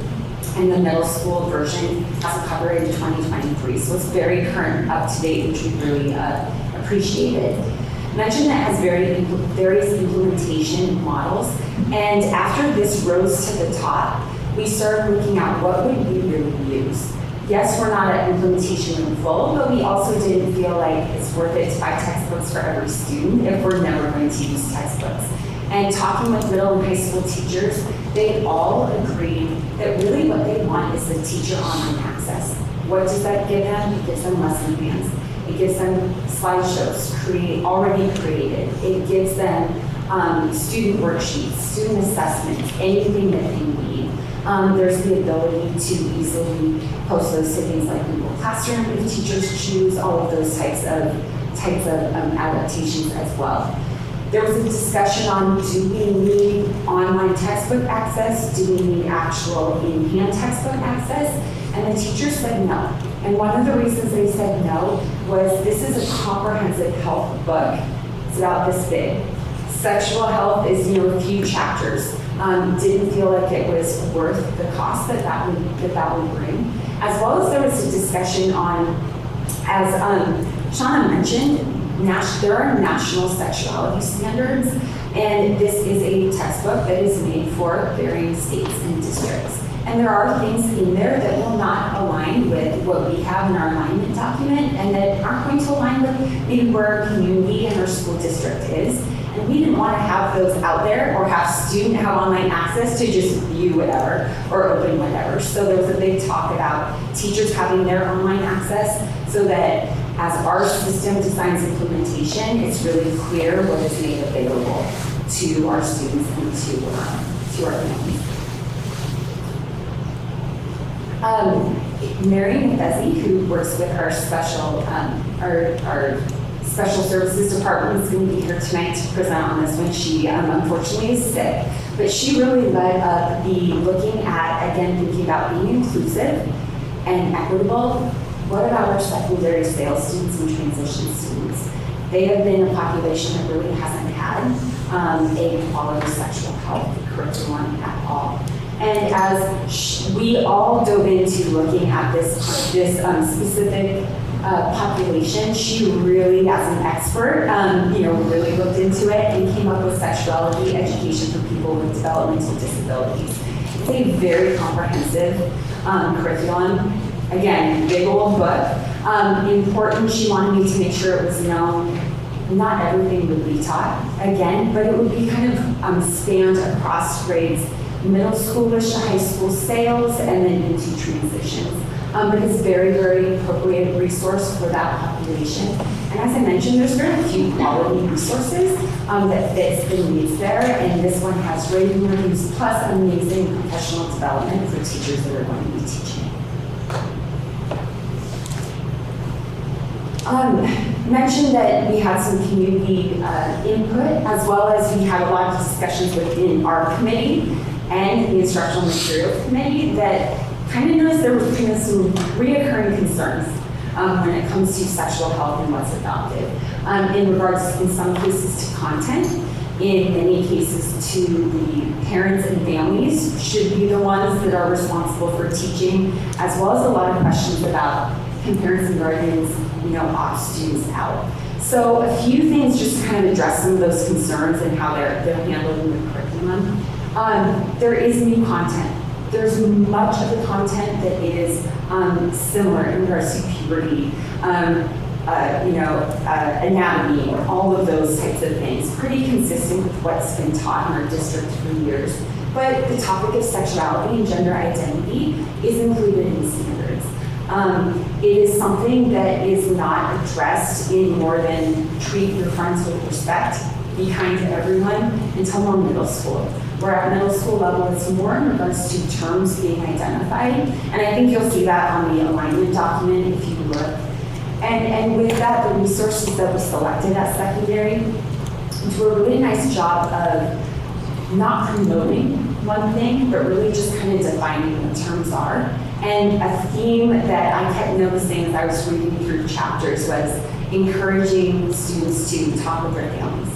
How many things are family-based values, and the idea of going out and talking to someone else, a trusted adult. So that's kind of an ongoing theme throughout those secondary resources, for sure.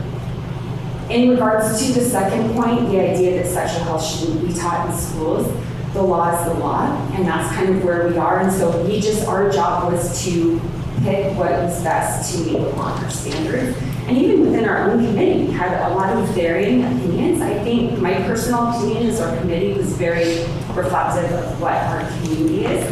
We had people on very, opposite opinions and different values when it comes to sexual health. But it was really cool to see as people dove into the resources and looked at the standards, how they all kind of came to the same conclusion of what was going to be best for our kids. And one thing that I think is a little misconception, I think there's an idea that parents and guardians will no longer be able to view curriculum or opt out of their student from curriculum, and that is not true. Every single year it's required to be a month prior to any of those topics being taught, that a presentation is given and all materials are made public. And one positive of COVID is we started doing those meetings on Zoom, and I think attendance has been higher by parents and guardians as a result of that. And we've been posting every lesson from last year, for instance, on the Teaching and Learning website. So parents have access at all times to see every material that's being shown to their student. So with that, the last thing I would just, kind of important reminder, so to speak, is just knowing that the implementation phase is not there. If you are reviewing materials, you're going to see a lot more than what we're going to be able to teach, and some things that don't align with what our standards are. We're going to use that guide, the standards and the alignment as our guide, along with the state law and the lessons that are selected. And then again, the parents and guardians will still be able to see the specific lessons and opt out their students if they so choose. So with that, we could go on with all those hours and hours that we spent looking at stuff, but what questions do you have? Before we jump to questions, can we extend, we've got questions? I have a very quick question. Please. Thank you again. I feel like we've been saying thank you all night, but this is a heavy, really important topic, and it supports our kids and it's important families. So thank you for diving in and taking it seriously and doing all of the work. So my only question is, in terms of the elementary level, do you have any concerns about piecing together a variety of materials from various resources and making sure that you're checking the boxes? Do you have any concerns about them not necessarily conflicting, but maybe missing something, or I don't know, teaching something twice? Is there any hesitation about that? Actually, it felt better doing it this way. Again, it kind of creeps over into the implementation thing, but one thing, listening to teachers on the committee, they were more concerned about the time, how much time, how are they going to finish, look at Flash is a huge book, like I say, many of the curriculum were a huge book. How are they going to finish all these lessons? But this actually, kind of occurred to us that by spreading it out over all the teachers, their day is packed, it's very busy, and where the elementary day is packed, So if, like I said, the counselors are teaching this piece and the classroom teacher is teaching the graphic novel, I think with good leadership in it, and I think this new setup is going to be very clear and very, it's very scripted. This is the plan, it's going to be, everything's going to be online. It's exactly what we're doing at every school. I have a vision that it's going to be easy to check all of the standards and all of the boxes, and hopefully be easier for them than just the PE teachers teaching a big, 200-page book, I would just also add on that, because we don't know what implementation is going to look like, like Shauna said, it's hard, especially when you have a room full of teachers or a parent. It's almost impossible not to think implementation, but we kept having to kind of like, okay, remove that. Let's not think about what we did.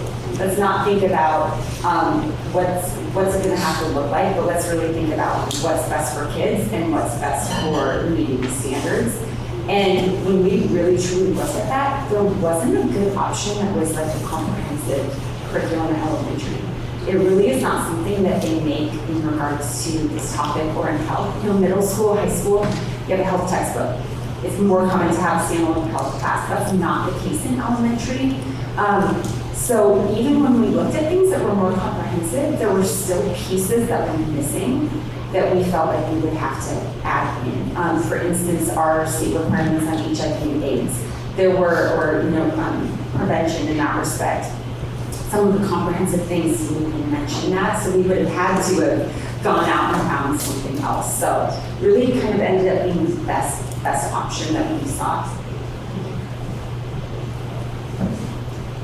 I don't know if I have any questions other than I know that to the list of concerns. Number one, thank you for this of all the topics that you can spend your time and try to get to that curriculum. This is great. So well done, and thank you for the time on that. And be sure to thank the committee for the board. I think that's those people who volunteer their time to participate on it. I think can either shy away from tough discussions, or you can lean into them and get something good done, and so thanks to the committee for that. On some of those concerns, and thank you for saying that, sexual health education is required by law. Let's just be very clear about that. It's not an optional thing that we can or cannot do as a school district. And I think it's important that our public knows that. In terms of addressing the concerns with some of that new content, I know that's one area of debate. My understanding is that these curriculum it's required that they tie to anti-discrimination laws and things that are within our state, specific to our state. And so as you went through this, did you find that these materials really comply with that? Because gender identity is a protected class in Washington state by the Constitution. So did you find that material really track that really well and you were comfortable with it? We did, and I think especially at the secondary level, middle through high school, where those specific topics are addressed more with, correct terminology and things like that. For instance, at elementary, like I said, honestly, like if I just look right here, grade 4 self-identity, demonstrate ways to show respect for all people. That's pretty broad. And some of you mentioned the comic graphic novel. You're looking at relationships or people where you might not know if they're male or female, or what kind of relationship it is. So it's very like all-inclusive in that way. At the secondary level, very inclusive in just the terminology it uses. For instance, when I first started teaching and it was talking about healthy relationships or dating relationships, everything would have said the husband and wife, or talking about family dynamics, right, or a relationship. When you look at these resources, it talks about that families and family relationships can look different. And it's very broad and generic, saying some children have one parent, some are foster, some are adopted. Really looking at every different type of family. When it talks about relationships, it says, it uses terminology like a dating partner.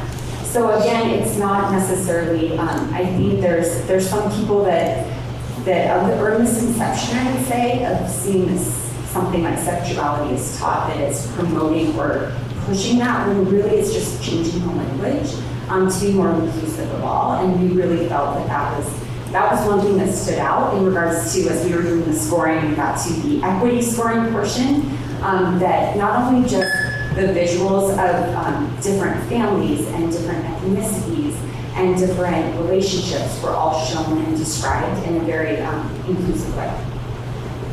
Thank you for running through our cares.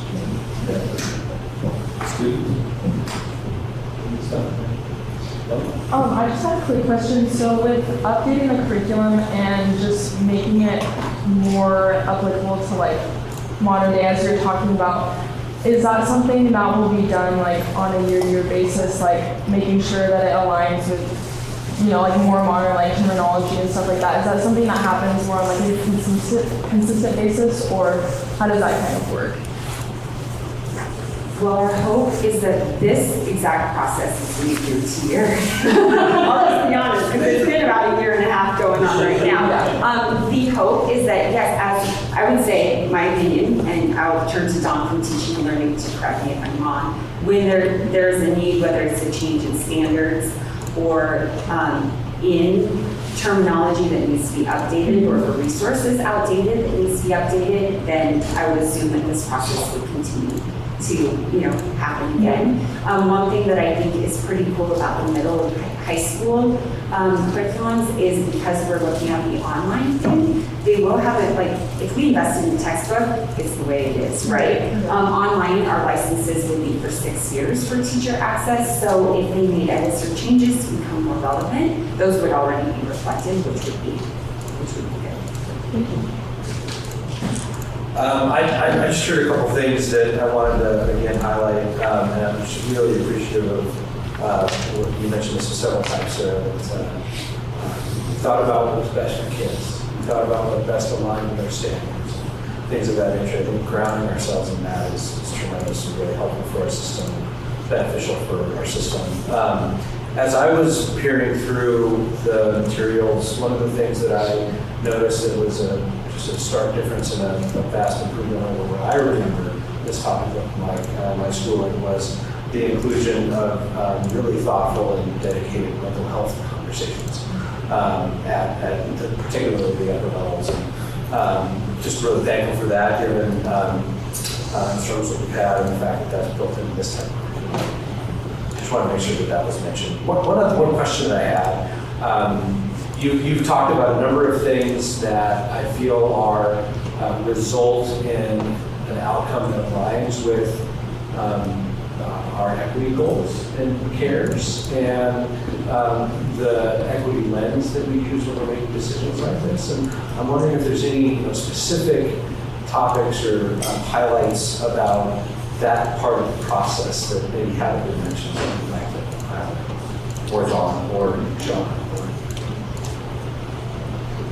I just think some of those things that I mentioned in regards to like relationships and what a relationship looks like, or especially dating relationships, were definitely discussions on, let's think about what is this, what's the imagery portraying, or what are the words really saying. And especially when we went through into the formal scoring, there were many processes. We had kind of the initial scoring, and then let's narrow it down, and we went a little bit deeper, and then after we got to the top two, there was a smaller group that really went through. And the equity scoring page really made that group think. There were very detailed questions that asked about what are the visuals that your students would be seeing, what are the terminology students are going to be seeing, and it really made them go through and look and really kind of like dissect, is it hitting our whole population that we have here? So, you know, that's maybe not a really specific example, but we did kind of look at all that, you know, from those prompts that were on that scoring rubric. Director Carey, you still have Director Carey? What's that? Yeah, President Miller, can you hear me? Yes, again. Yeah, you know, I just want to echo your words, President Miller. Just, you know, I appreciate the thoroughness and the thoughtfulness that went into this process. And really just thank you for taking the time and really dedicating yourself to doing what's right for the children. So really appreciate that. Yeah. Shauna, you guys are up there, and Sarah mentions the 25, 30 hours, the year and a half, all these numbers that get thrown out. To answer the call for the Instructional Materials Committee and the dedication, thank you. It shows the kind of person you are, the character, and how much you care about all of our kids. So deep gratitude for that. And speaking of numbers, Sarah mentions that she's been around here 20 years. What people don't realize when folks like Sarah get up and present is we've got the former National PE Teacher of the Year standing in front of us, one of the leaders in state health and fitness organization, SHAPE, who's impacted kids all across our state and all across our country. And a lot of times people don't realize the greatness that we have in our school system. So, Sarah, thank you very much for who you are and what you do for our kids. Appreciate it.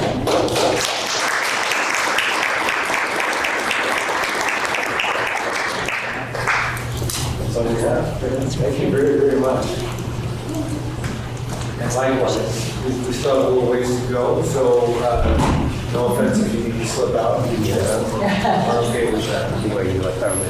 We will move on to agenda item 5.05, which is our Equity Cares update. And we'll invite Director of Equity and Family Partnerships, Tony Davis, to provide an update on this topic. Answer some questions for the board. I'm going to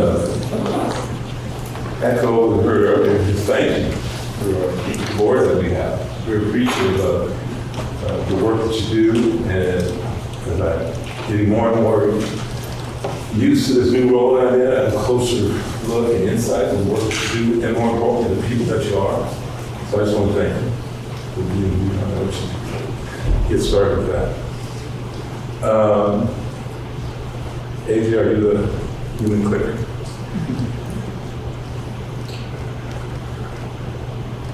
There's a conference that we went to in early this winter, in one of the sessions that talked about begin and end each meeting, each presentation with asking the question, how are the kids doing?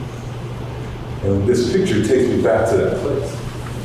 And then I segue into the things that we've been talking about since last August, and even before that. Again, tip of the cap to Emily Hart and the work that she did in this position and the foundation that she built. We talk about every classroom, every day, every student. Very easy to say, but incredibly challenging to accomplish. And the deeper I get into this work, the more I see the challenges of that work and how important it is in answering that question about how are our kids doing. I also want to make sure that we include our adults. How are our adults doing? Because if our adults are in a good place, it's going to be difficult for them to help our kids be in the place where we want them to be. Core responsibility, that opening line from an important step that we as a district took, which means that we as a community took in improving our equity policy. And those 4 words that you're probably tired of hearing me say all the time now about welcome, safe, supportive, and inclusive. Again, very simple message, but that challenge and that aspiration and the things that we do to make sure that we're working diligently to go from the current value to reach that aspiration every day. We work through it, we can't back to it every day, every classroom, every child. On the bottom, there's the values. Again, I think they speak to this journey that, and just that every period, went back to August when we first introduced that idea, honor and embracing diversity. We're in a school system that's in a community that is evolving. So we have no choice but to do the work that we need to do to make sure that all of our kids feel that sense of belonging when they're sitting in a classroom. And it's all in service of learning. We want to position them to have great educational experiences so that they're in a position to live the lives that they want to live after they're done here, after they walk across that stage in June of their senior year. Being committed to it, valuing and respect, understanding and empathy. Again, the journey. And we're not at the beginning of the journey, but we're at the beginning stages of the journey. Yeah. Probably hard to read from where you're sitting, and I know that you guys get the packets, and I hope you had a chance to read the story. Because it speaks to the shift that's taking place for me in this world. Then to the right is a visual. It's the iceberg systems thinking. There will be events that take place, and we have to address those events that take place. But what the story speaks to and what the drawing speaks to is we got to dig deeper. So that when we have an incident, not only are we addressing the incident, but we're digging deep to find out what would make a young person feel like it was okay to say or do that. That's where the change is going to come from. When we get down to this level, we address those mental models. And so the work that we're doing and the steps that we're taking go deeper and dig deeper and find those answers and address some of those challenges that are out there. And it just, as I listen to Sarah and her parent talk about the work that they're doing, it makes you just sense pride in the way that they apply the equity lens and working with our teaching and learning department to help us get to those mental models and that list. If you choose to make a list of what every is, check all the boxes on that piece that they were sharing. But again, it's a quick one. It's a little bit of work to just, what's our structure going to be in this new position? And a steering committee that's a visual of it to the right, it's part of that. And we worked really hard to kind of be able to have a visual demonstration of how this workflow goes about, with the importance being that all of this is about those kids that we talked about when I first stood up and started talking. So I'll work quickly through that. This part, again, just reinforced in the last presentation. The last week we had special services, and I think they filled up this whole section with their team that they had up here. So, but in equity, I get to be at the department of one, but I get to be a part of the work that's taking place in the four corners of this building. Give you a quick example of each one of them. Financial services, the building that we work on, House Bill 1660, and how can we make sure that we're providing services in a safe manner for kids and families. Human resources, about our hiring practices, and what are the things that we can do to diversify our workforce.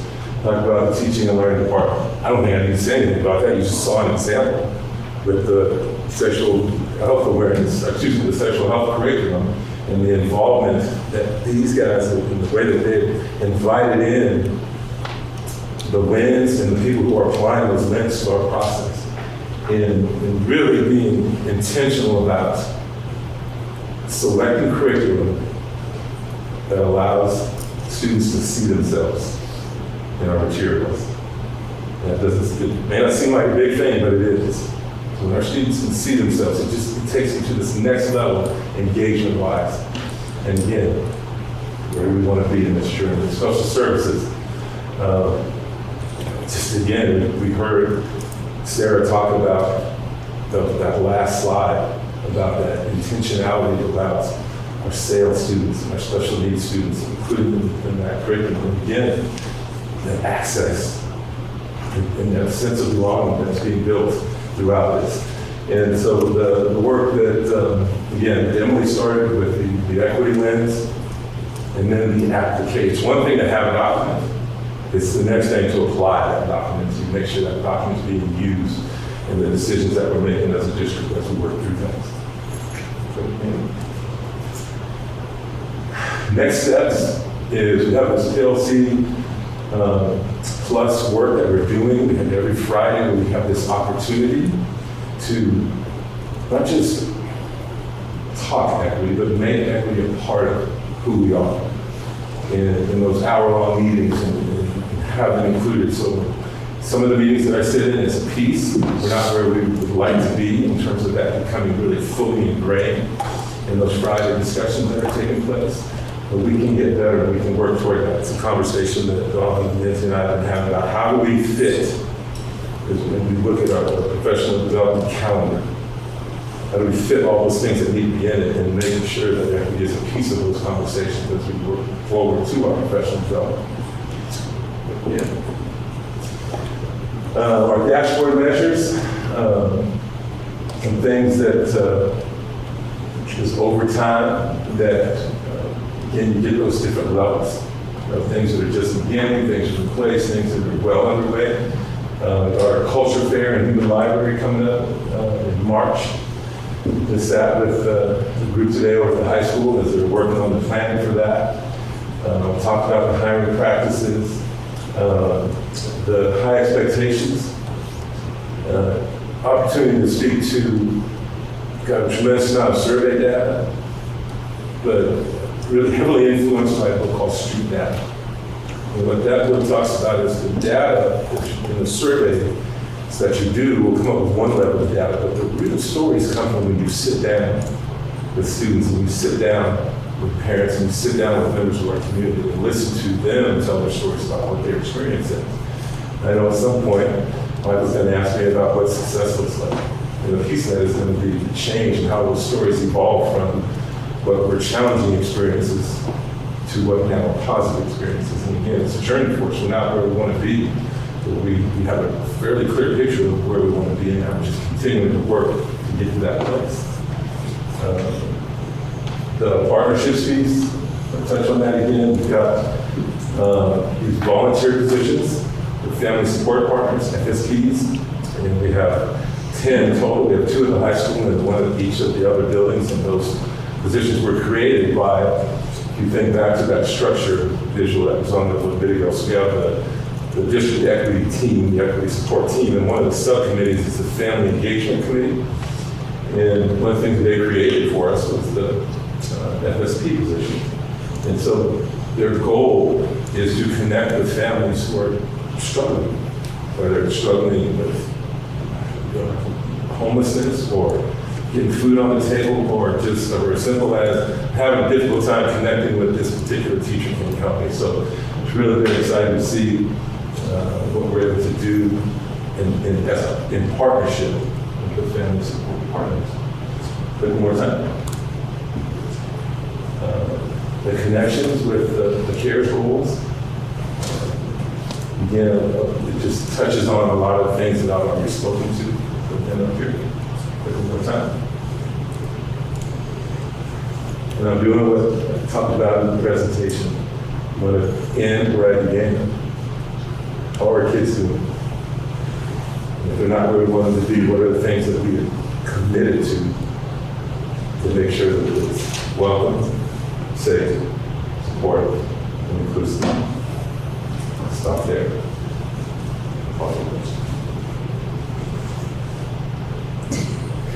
We'll have a pattern, a speaking pattern. I don't have a question for you, but I did want to say it was interesting to me when you showed the organizational hierarchy, and as I was listening to you speak, I was thinking back on that hierarchy, because really it involves every single adult, every single student, every single family member and community member that we have. They can all be on that chart, because this is really about every interaction too. So thank you for getting it. Thank you for caring so deeply about our kids. We are incredibly lucky to have you on our team, and I am thrilled beyond words that you're taking on this new assistant superintendent role, because this is what it's about. It's about making every single child and adult in our system feel, let me see if I can do it, welcome, safe, belong, that they belong, and included. Did I do? I was a little off, but Someone went on. supported. Safe. Welcome, safe, supportive, inclusive. Okay, so you have to keep saying it, because I have to get it great. But thank you, I really But you can't go wrong if you include the law. Thank you. We need an acrostic. That would help. Like, you go to that? You got it right. Tony, thank you. I probably, I had a conversation with you when I first came into this role. I don't remember everything this, but probably one of the single best conversations I've had as either a new board member or a second year board member. So thank you. And I think it's given me a different view of what the equity effort really is. When we adopted the equity policy, I don't think it's a secret that I was one of the more kind of outspoken critics or critical questioners, I guess, about the policy.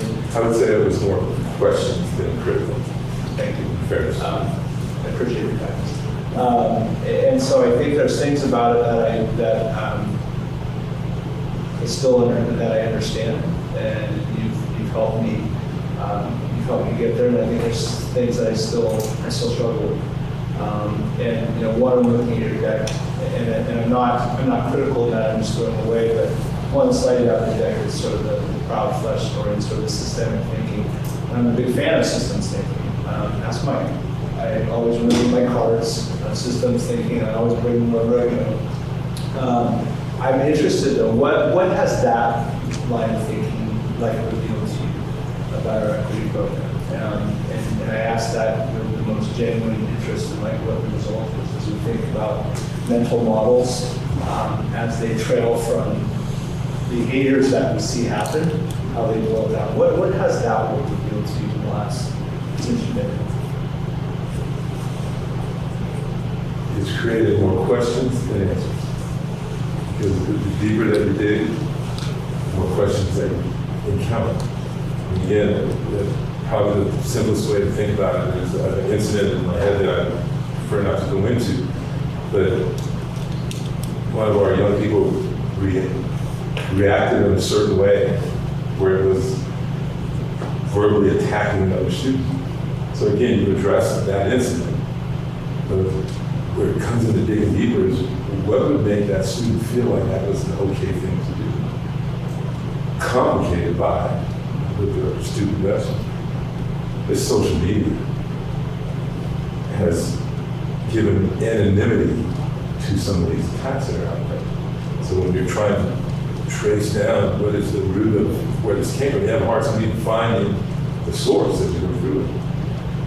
But again, the simple answer, if there is a simple answer to your question, is just creating more questions and a stronger desire to look deeper and deeper, figure out what are those mental models. I'll point at something that's not on the screen anymore, but identify what are those mental models, because that's where change takes place. I remember having a conversation with Nancy probably 10 years ago when he first showed me that iceberg model. And I don't know that I truly understood it until probably about 2 months ago. And that desire to find out why. What's making some of these people, some of the adults in our community, and their opposition to some of these things related to belonging. Why? Where's that coming from? Because everybody's everybody. No asterisks. So, not a great answer, but I don't have an answer. No, it's true. And if I may, just to finish off the comment, thank you for the answer. I appreciate the inquisitiveness of the process, and I appreciate you. I think just so on the record, I think when I raised my comments that said yes to the equity policy, it's good. I know you're championing. I know Superintendent Hanson is championing. So I have a lot of faith in the people of this district. So thank you for the work, and I appreciate your effort. The contractually obligated when systems thinking is brought up, Ahmed? Give your card. Okay. No, I have my card.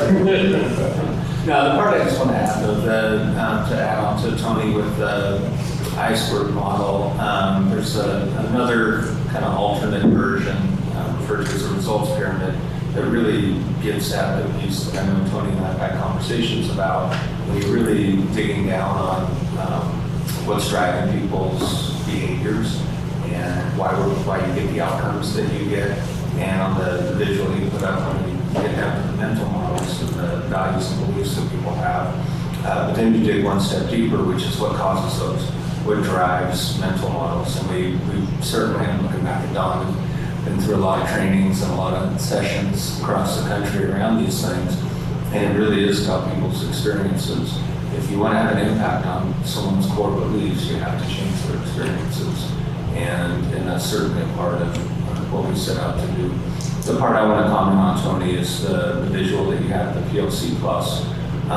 And I know from conversations that we have with Don, Lindsay, Mike, and you and others, at the core, you mentioned the connection to equity. In its simplest form, our PLC Plus work is, one of the questions, who benefited and who did not benefit? And then what am I doing about this? What am I doing to remove barriers for a kid's learning? That's equity. That's what we're trying to do. It's not colors, it's not anything. It's move our kids along. So, thanks. In the interest of equity, are we okay if we extend it? Would everybody have a question? All right. Students, questions? What's that? Everybody accepting. Tony, I appreciate you mentioned that you look into things and you more questions than answers. And I just am so appreciative of the quality of the questions that you're asking. Why are we seeing these outcomes? What can we do to help? What's getting in our way? What's the barriers? And digging deeper. What do I not understand that I need to understand? It's just so helpful and meaningful. The quality of those questions and your heart in this work is just very powerful. And as you know, this year we made a change in the way that we do our work, in that each board director has a CARES goal that they are responsible for, going around all the buildings and checking on things.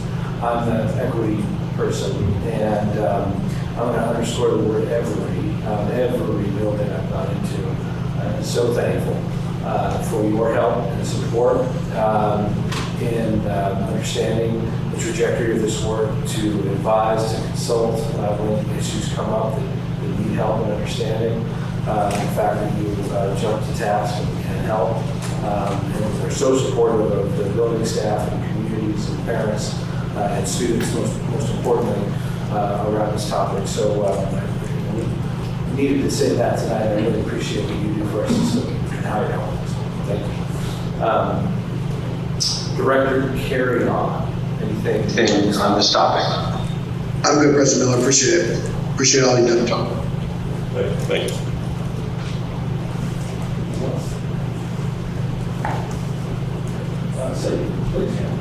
Mr. Davis, I just want to say, every time I hear you speak, it's just an absolute pleasure. I mean, your passion for your work is evident in the way you carry yourself and the way you speak about students and staff, and everybody, right? I can just tell, and there's just this presence that you give off of just passion and joy. And that's the best way to put it, is passion. You're really just dedicated to your work, and I can tell. And it's really inspiring to see that you care so much. And I think we need people like you, and I'm really glad you're here to really drive the change that we want. So I just want to say thank you. Best. I just want to second Clayton's comment and say that I don't think there's a better person for this role than you. Brings together all of the support you provide us, every student. I need to go sit down. He's getting a front of the mic, and he's getting a front of the mic. Well, let's just say this, the Tony Davis fan club will be meeting outside. Yes. Thank you very much. Yeah, off you go. Appreciate your update. That's fantastic. I'll take us to agenda item 5.06, which is an action item and the second reading of our 23-24 secondary course proposal.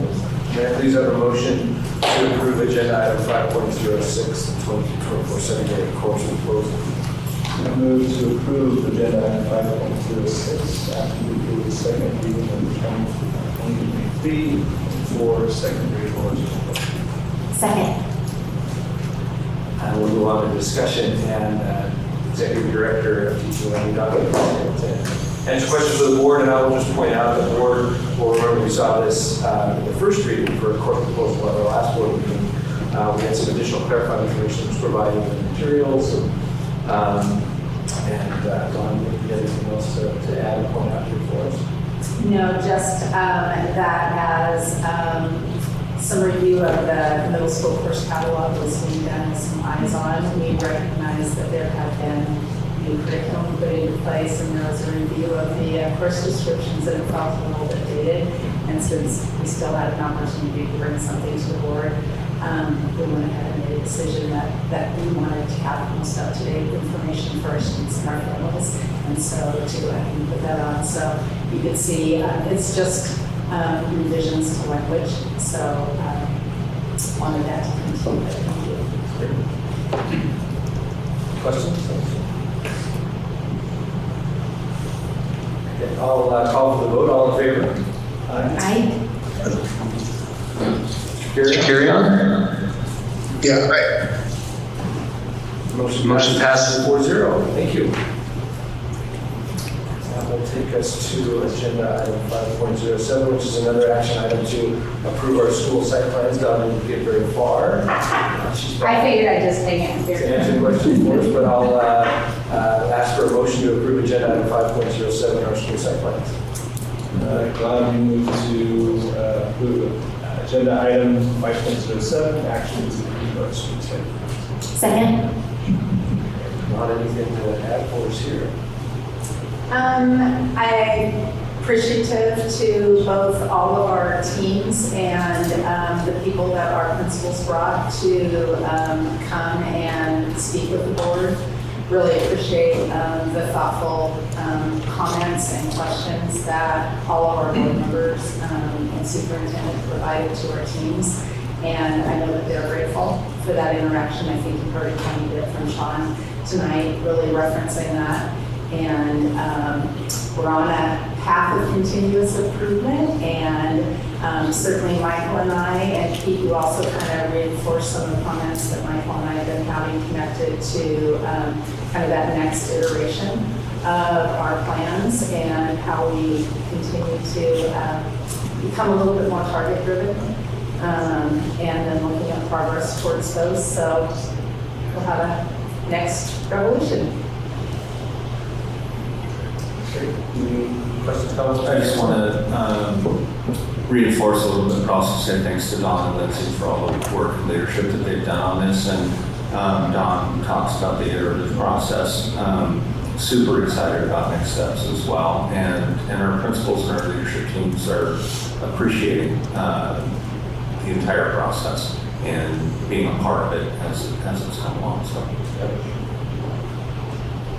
I just echo that. I'll speak out of turn, and we had a nice pattern going, but I'll just say that I'm just really, reflecting back on the last several years that I've been in this role and participated in these sessions, the evolution of this process over the last just 3-4 years has been extensive and so informative and consistent and effective for our system.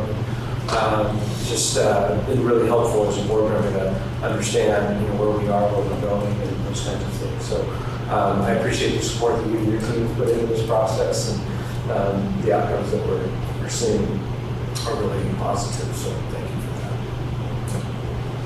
Comments, questions? No, I thank you, and thank you to the whole team, Lindsay and Mike. We do have conversations, and I think beyond just the immediate director team that's supporting us and sort of shuffling us through. I know there's a lot of people in the buildings, and I think for the community's benefit to understand that there's a lot of people leaning into this effort, and this is a big lift, right? This is me jumping on a soapbox right here, just so the rest of the community understands this. What PLC Plus is. This is really the heart of what we do, in my mind, as a district. How do we have high expectations, and then how do we do everything we can to support our students to get there? That's what these conversations are. And so I know there's growing pain associated with it, I think, for lack of a better term. But everybody seems to be doing it with a smile on their face and a willingness to really be into the work. And so I'm super grateful for that. And I know, speaking for myself, I think I speak for the board that we are grateful and we're there with you for the long, because this is a long tail to this. This doesn't happen overnight. And I understand that. And yes, we'll want to see what milestones we should be looking for. But just really encouraged by the enthusiasm and the willingness to really change some things and look at things in a different way. So thank you. With that, I'll call for the vote. All in favor? Aye. Matt?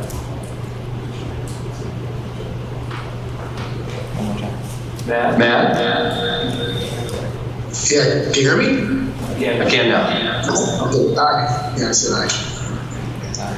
Wonderful. Motion passes 4-0. Thank you very much. I think I do have to echo. It's like,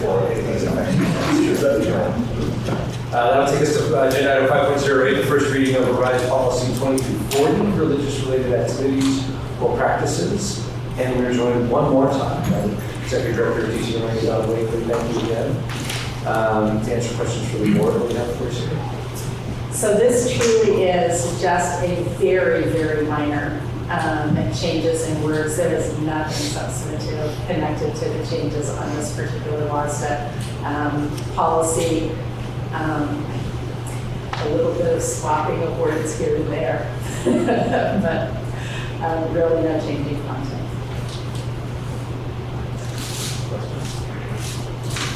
Can I as the lawyer? You just go for it. When you put words into it, something like constitutional, is there any, what is the reason for some of this language? I have no impression that this is a problem or an issue with the district. So why are we refreshing the policy just to say To some extent, it's just on the moment of trying to make sure as we go through all the policies that everything is up to date with the most recent updates. And so truly in the moment with some of the policy changes, as somebody new in the WASDA lawyer seat sits there and rereads that, says, I wonder if we should, make that tiny little adjustment there. And so there truly wasn't anything that was motivated by any sort of a substantive change of like really missing something. And this one had been one that had not been formally reviewed by us in quite some time. So it's on the list for refresh. So we're blaming it on the lawyers. We're blaming it on the lawyers. No. It's wonderful. Thank you. Okay, I think that'll do it on that one. We'll move on to agenda item 5.1, or 5.09, excuse me. The first reading of to retire policy and procedure 2256 on child care program. Assistant Director of Operations, Kyle Wood, is back here to answer questions for the board. Hi, everybody. One typo I wanted to point out is 2256, 2556, that's the this. So on a correct, that site. Have this item that we'd like to retire is last looked at 20 years ago that deals with child care programs, preschool programs. We don't have preschool programs in the district. We do have EEP, which would be addressed in another policy to be created. The procedure of this speaks to EEP, so just want to align those. Okay.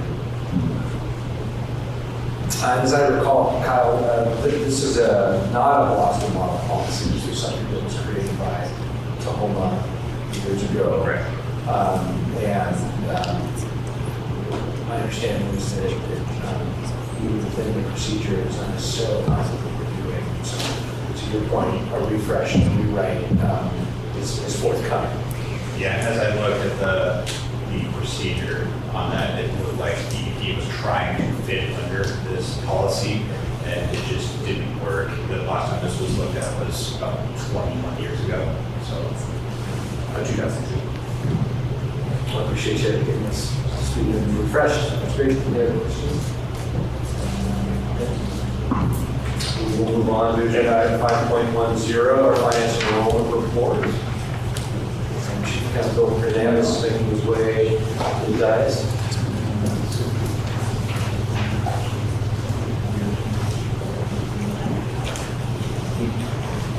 Hey Jay, is Director Karen hearing Pete, even though we're not hearing Pete echo?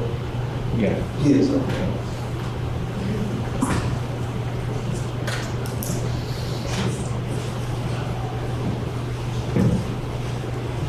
Hi, Bill.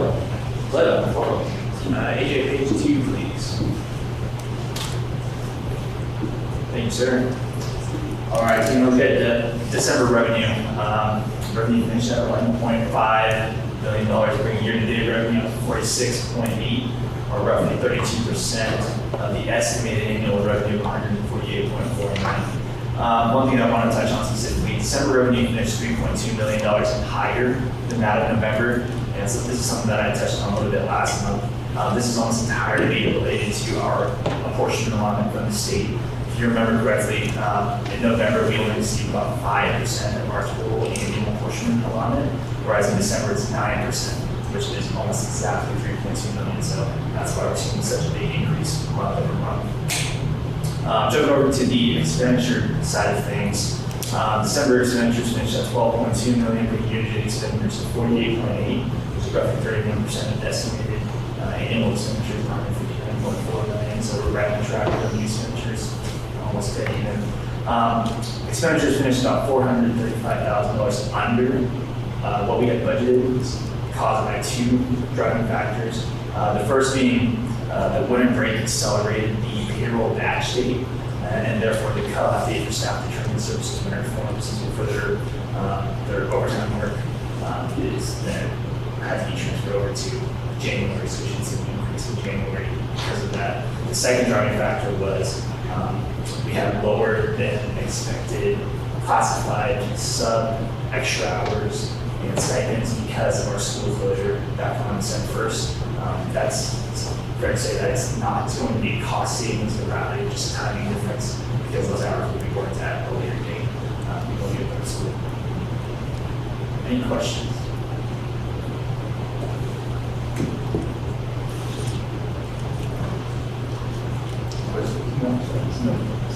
Okay. As you know, I'm a finance rep, so I've had this conversation before with Bill, and that'd be pretty easy in a few hours, so I appreciate the work that you're doing, and thanks for giving. Yeah, great. So, okay, that will take us to section 6 of our program, and we're moving into the meeting management portion of our meeting. Start with agenda item 6.01, action to approve our consent agenda. And please have a motion to approve the consent agenda. I move to approve agenda item 6.01, action to approve consent agenda. Second? Any discussion? Hearing none, I'll call for a vote. All in favor? Aye. Matt?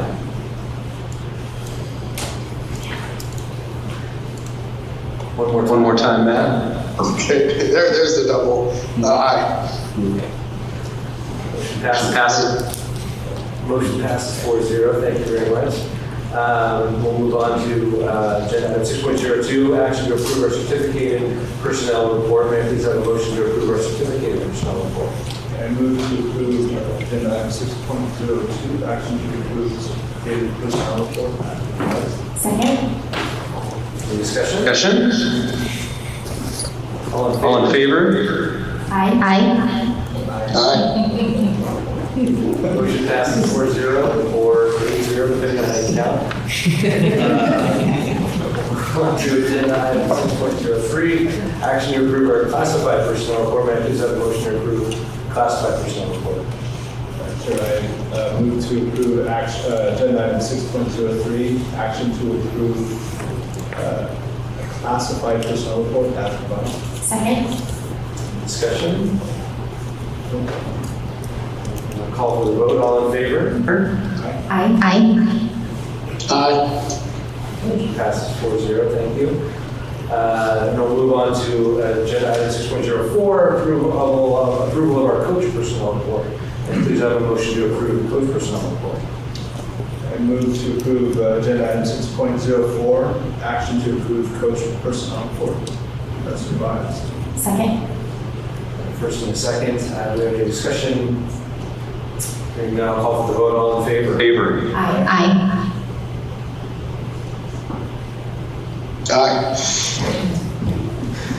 Motion passes 4-0. Thank you very much. And that will bring us to agenda item 7.01, which is our adjournment. We will call this meeting closed at 8:50. Thank you everybody for coming.